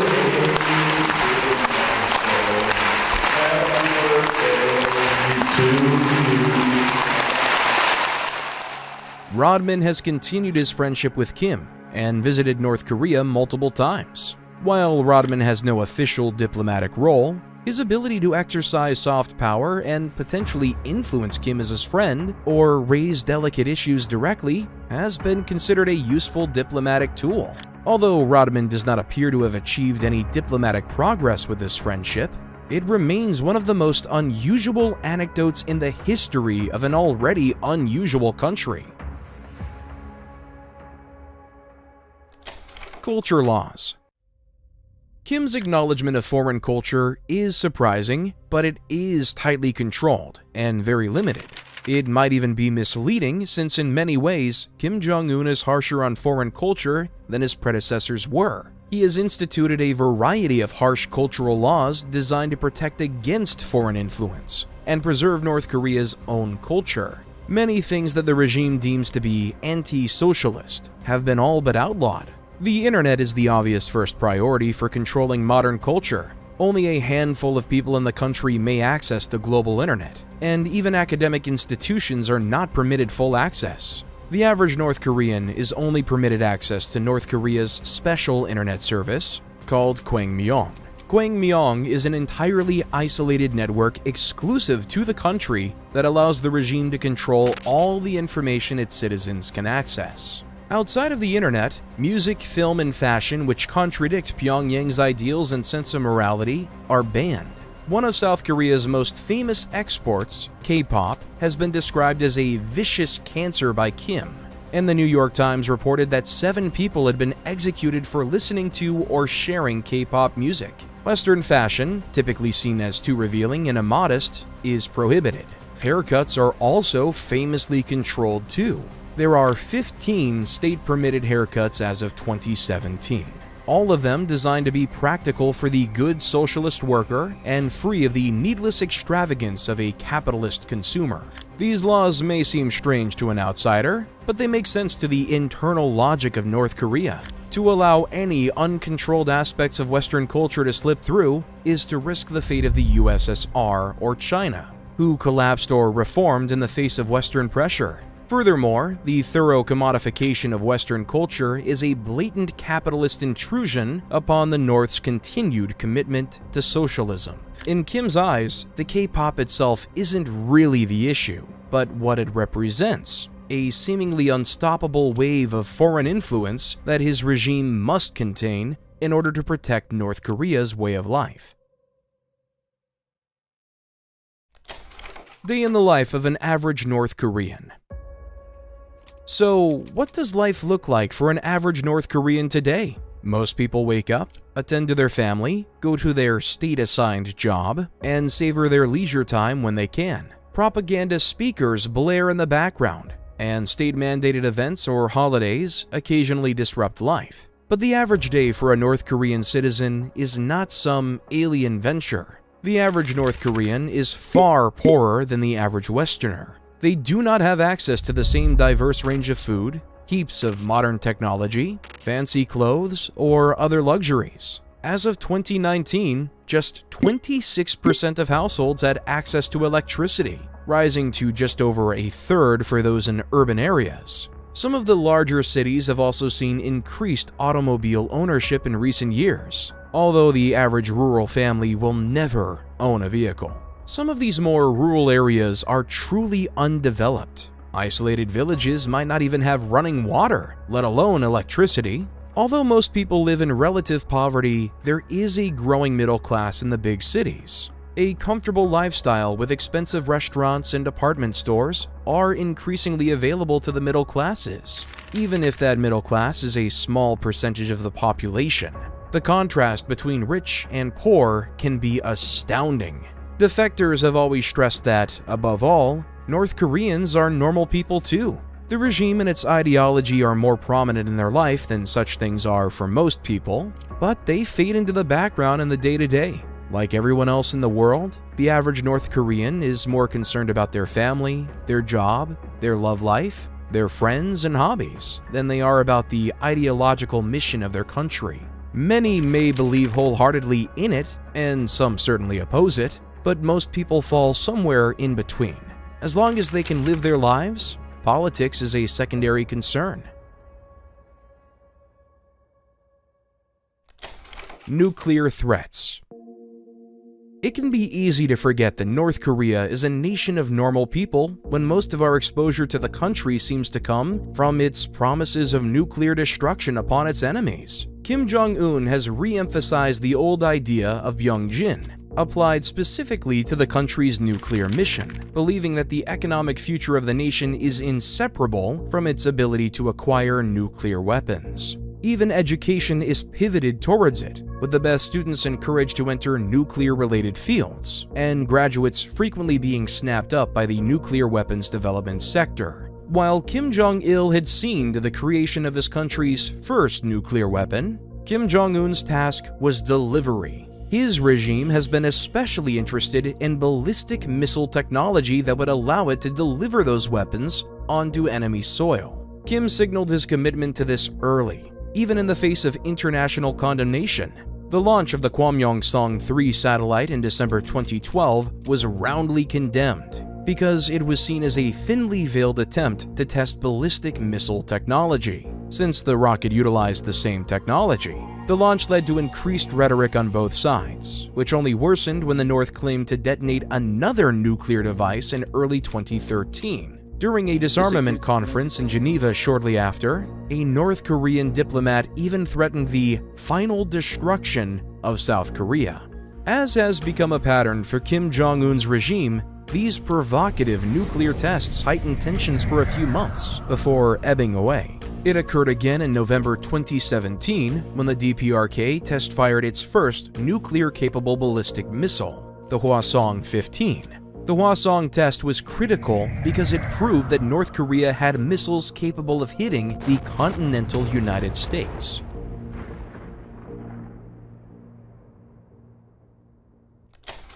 Cyber warfare.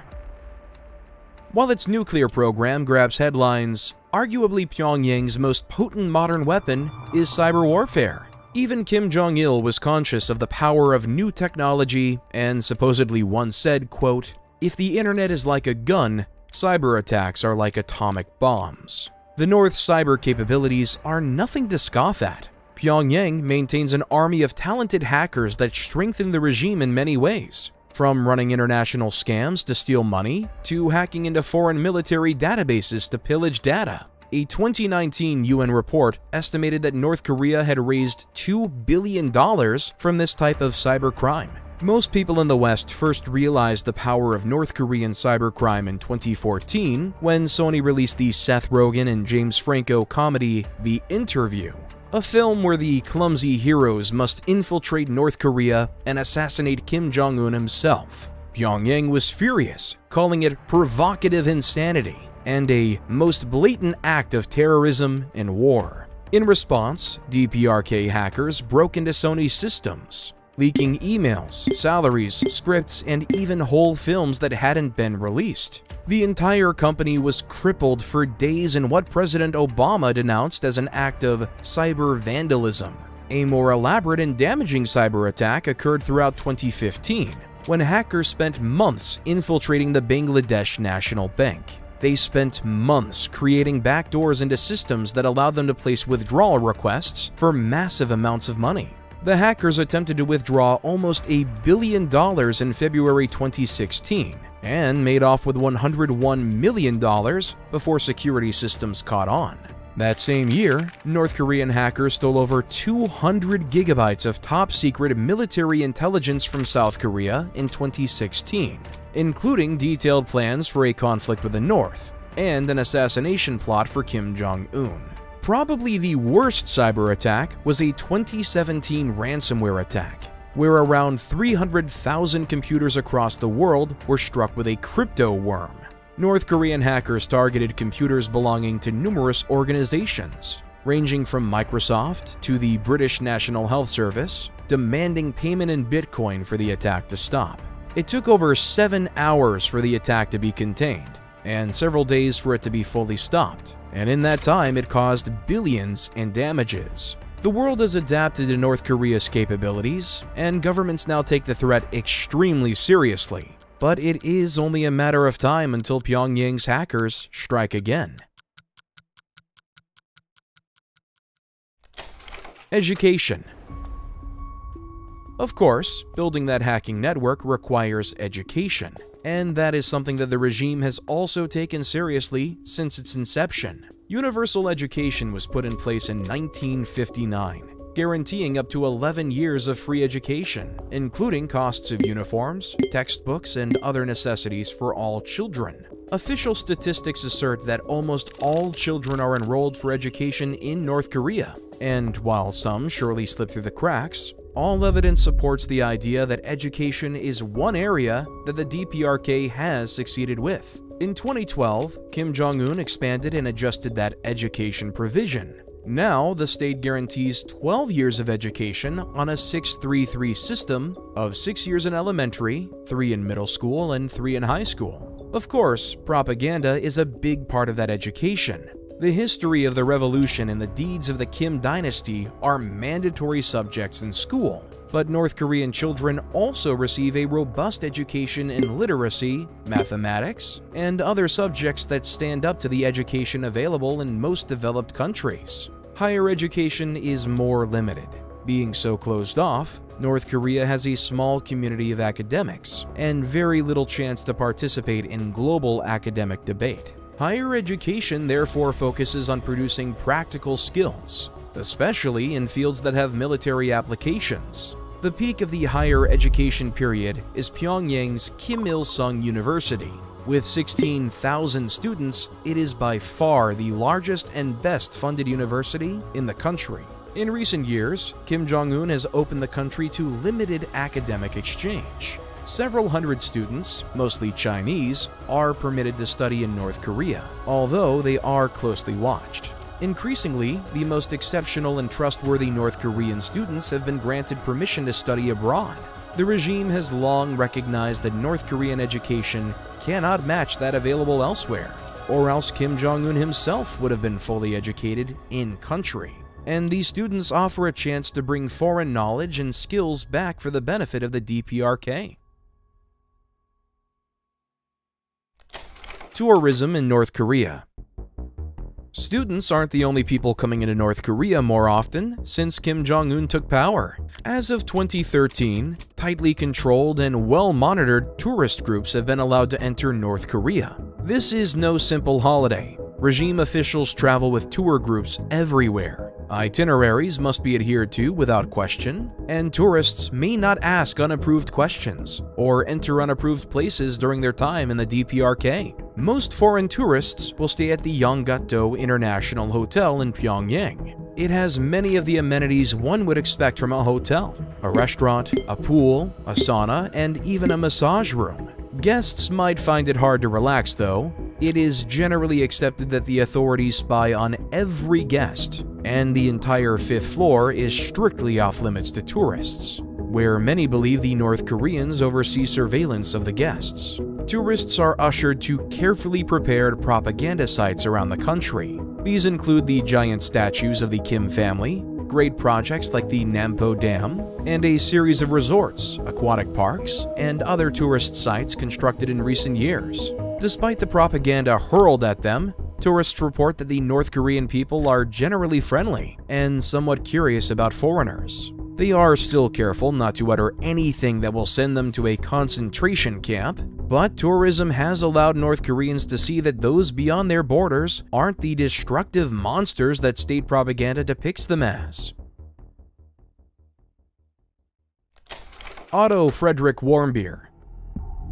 The rules governing tourism are rigidly enforced, as one American college student learned in the most tragic way. Otto Frederick Warmbier was a bright and friendly American college student who loved to travel. In December 2015, he took the opportunity of a lifetime to visit North Korea. After a whirlwind 5-day tour, Warmbier was ready to go back home with the other members of his tour group. However, as he waited in the terminal, 2 North Korean soldiers approached him and took him away. Warmbier's life and that of his family were about to change forever. Warmbier was accused of stealing a propaganda poster from Yonggak-do Hotel. This is extremely illegal in North Korea and is seen as an attack on the regime. No one knows what Warmbier experienced in captivity. All we have is a confession where Warmbier claims that the US government put him up to the crime and had manipulated him into attacking the DPRK. The absurd confession didn't save him, and Warmbier was sentenced to 15 years in a labor camp. How I was used and manipulated. Please, act to save me. Please save my life. The US government continued to negotiate for Warmbier's release, and finally got it 17 months later in June 2017. But something was horribly wrong. The North Koreans informed them that Warmbier had fallen into a coma back in April 2016. They blamed food poisoning. Warmbier was breathing, but was completely paralyzed and unresponsive, and was only kept alive with a feeding tube. Warmbier was flown back to the US, but there was nothing anyone could do. Doctors believed his brain had been deprived of oxygen, causing permanent brain damage. One suggestion was that the North Koreans used water torture on him. Other Americans who had been in North Korean captivity had suffered it, and one man admitted to seeing a young American boy matching Warmbier's description, left unconscious and covered in water, being dragged through a prison. With no hope of recovery, Warmbier's feeding tube was removed on June 19, 2017. The US government condemned North Korea for his death, but the regime played the victim. They called the news reports a smear campaign, and said that they had only ever shown mercy to a, quote, criminal of the enemy's state.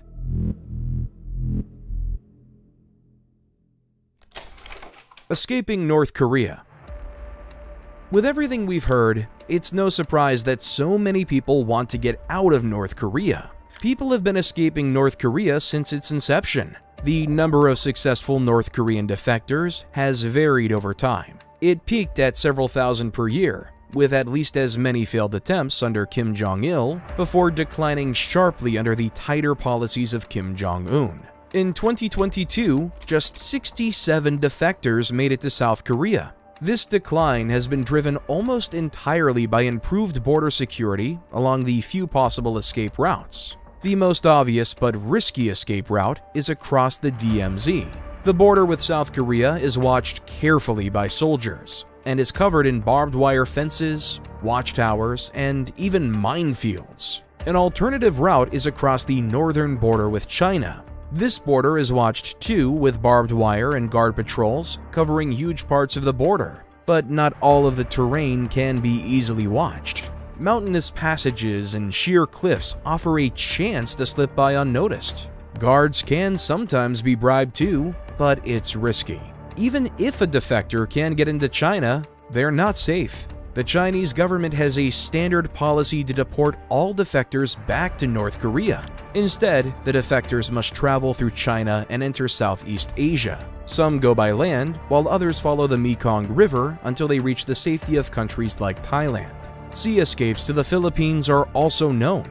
When they reach a country that won't deport them to North Korea, the defectors can present themselves to authorities. South Korea had a long-standing program to take in defectors from anywhere, and will make arrangements for these escapees to settle in their country. Anyone who is caught while attempting to escape can expect harsh punishment. Many will just be shot on sight. An underground network has sprung up to aid defectors, but the new policies make this riskier than ever. Ha Jin-woo, an activist who helps other defectors escape via China, estimated for the BBC that the success rate for defection has fallen from about 50% under Kim Jong-il to less than 10% in recent years. Assassination of Kim Jong-nam. In reality, there is little hope of safety or escape from the regime, not even for the leader's own brother. Kim Jong-un's elder half-brother, Kim Jong-nam, lived a mostly private life, traveling around the world since being passed over as heir. He lived in several places around the world and enjoyed a comfortable life thanks to his family's wealth. However, he was candid in his criticism of his half-brother's regime, telling one Japanese journalist that, quote, "Without reforms, North Korea will collapse." Nam's frankness and his brother's vengeance caught up with him in February 2017. While waiting for a flight at Kuala Lumpur Airport in Malaysia, two women approached Nam. One threw a bottle of liquid at his face, while another covered his mouth with a damp cloth. After a brief scuffle, the two women ran away, and Nam immediately suspected he'd been poisoned. Nam was right. The women had attacked him with a VX nerve agent, a highly illegal chemical weapon that is banned in most countries. Nam rushed to get medical aid, but within 20 minutes, he was dead. It did not take long to determine his identity, and authorities were quick to conclude that this was an assassination. The two women were identified as a Vietnamese citizen and an Indonesian citizen, but when they were questioned by police, they claimed they knew nothing about a nerve agent. Both women claimed they'd been approached to take part in a prank show and had performed several pranks on unsuspecting people before this. It is believed that Kim Jong-un had a standing order for his half-brother's murder. North Korean agents recruited the two women under false claims of working for a TV prank show and had them perform several pranks to trick them into thinking it was real. Murder charges were dropped against the women, but the agents who put them up to the act have never been caught. Kim and Trump reconciliation. Clearly, dealing with North Korea is always a delicate and dangerous endeavor. Naturally, the election of the very undelicate Donald Trump as US President in 2016 caused some concern regarding the Korean issue. Kim Jong-un did not give up his nuclear tests in the face of this new, unpredictable leader, and Twitter became the bizarre new avenue for Trump's unique brand of diplomacy, where he famously threatened North Korea's Little Rocket Man with his much bigger and more functional nuclear button. We do not know what North Korea thought about this new approach. However, following heightened tensions from the Hwasong missile test in 2017, Korea's diplomatic tune suddenly changed. The North sent a delegation to the Winter Olympics in Seoul in early 2018 and extended an invite to the South Korean President Ban Ki-moon to visit the North. The leaders of both Koreas also met at the demilitarized zone and agreed to work towards denuclearization of the peninsula. This was followed by an agreement between Kim and Trump in Singapore in June, where Trump echoed the commitment to denuclearization and agreed to scale back military exercises as a sign of goodwill. Maybe it shouldn't be a surprise that such an unusual president would be the key to making progress with an unusual nation. In June 2019, Donald Trump and Kim Jong-un had an unprecedented meeting at the DMZ, where they discussed plans for further de-escalation and additional talks in the near future. For a while, things seemed to be looking up. Unfortunately, these talks broke down in October 2019, and a hope for a new age of North Korean relations collapsed. Kim was not ready to make concessions on the nuclear issue, and he soon resumed his tests, in spite of American and South Korean protests. Once again, the nation would retreat inwards, continuing to cut itself off from the outside world and maintaining its own tightly controlled bubble, where its citizens' abilities to move, work, or even voice opinions was restricted in the name of collective security. Little did anyone know, this state would soon describe most of the world. North Korea and COVID-19.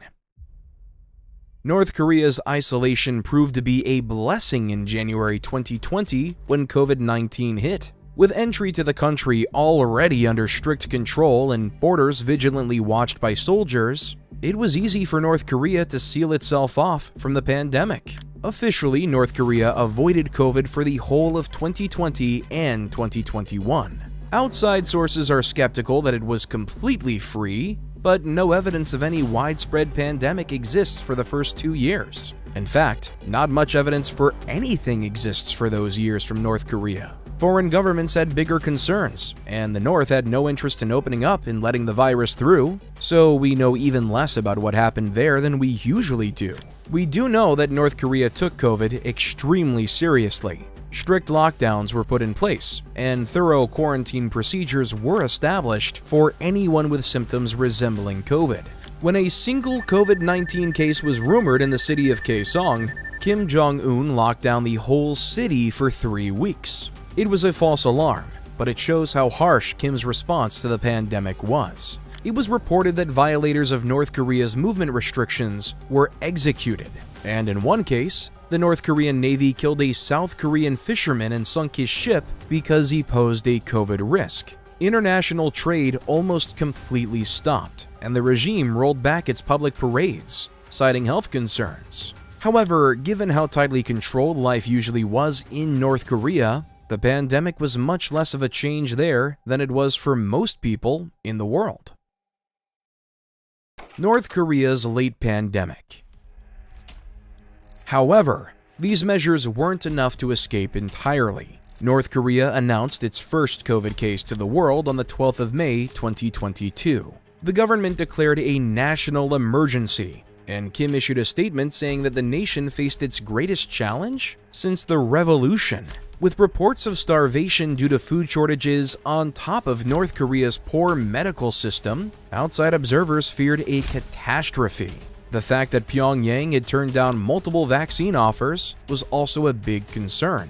North Korea insisted that other countries that needed them more get them first, although some saw the stubbornness of Juche ideology at the core of their refusal, and there were fears that this decision would backfire. Fortunately, North Korea only faced the much less deadly Omicron variant. What happened next is up to whether you trust government statistics. Although almost 5 million cases were reported in a matter of months, hitting 20% of the country's population, only 74 people were reported to have died, and the pandemic fizzled out by September.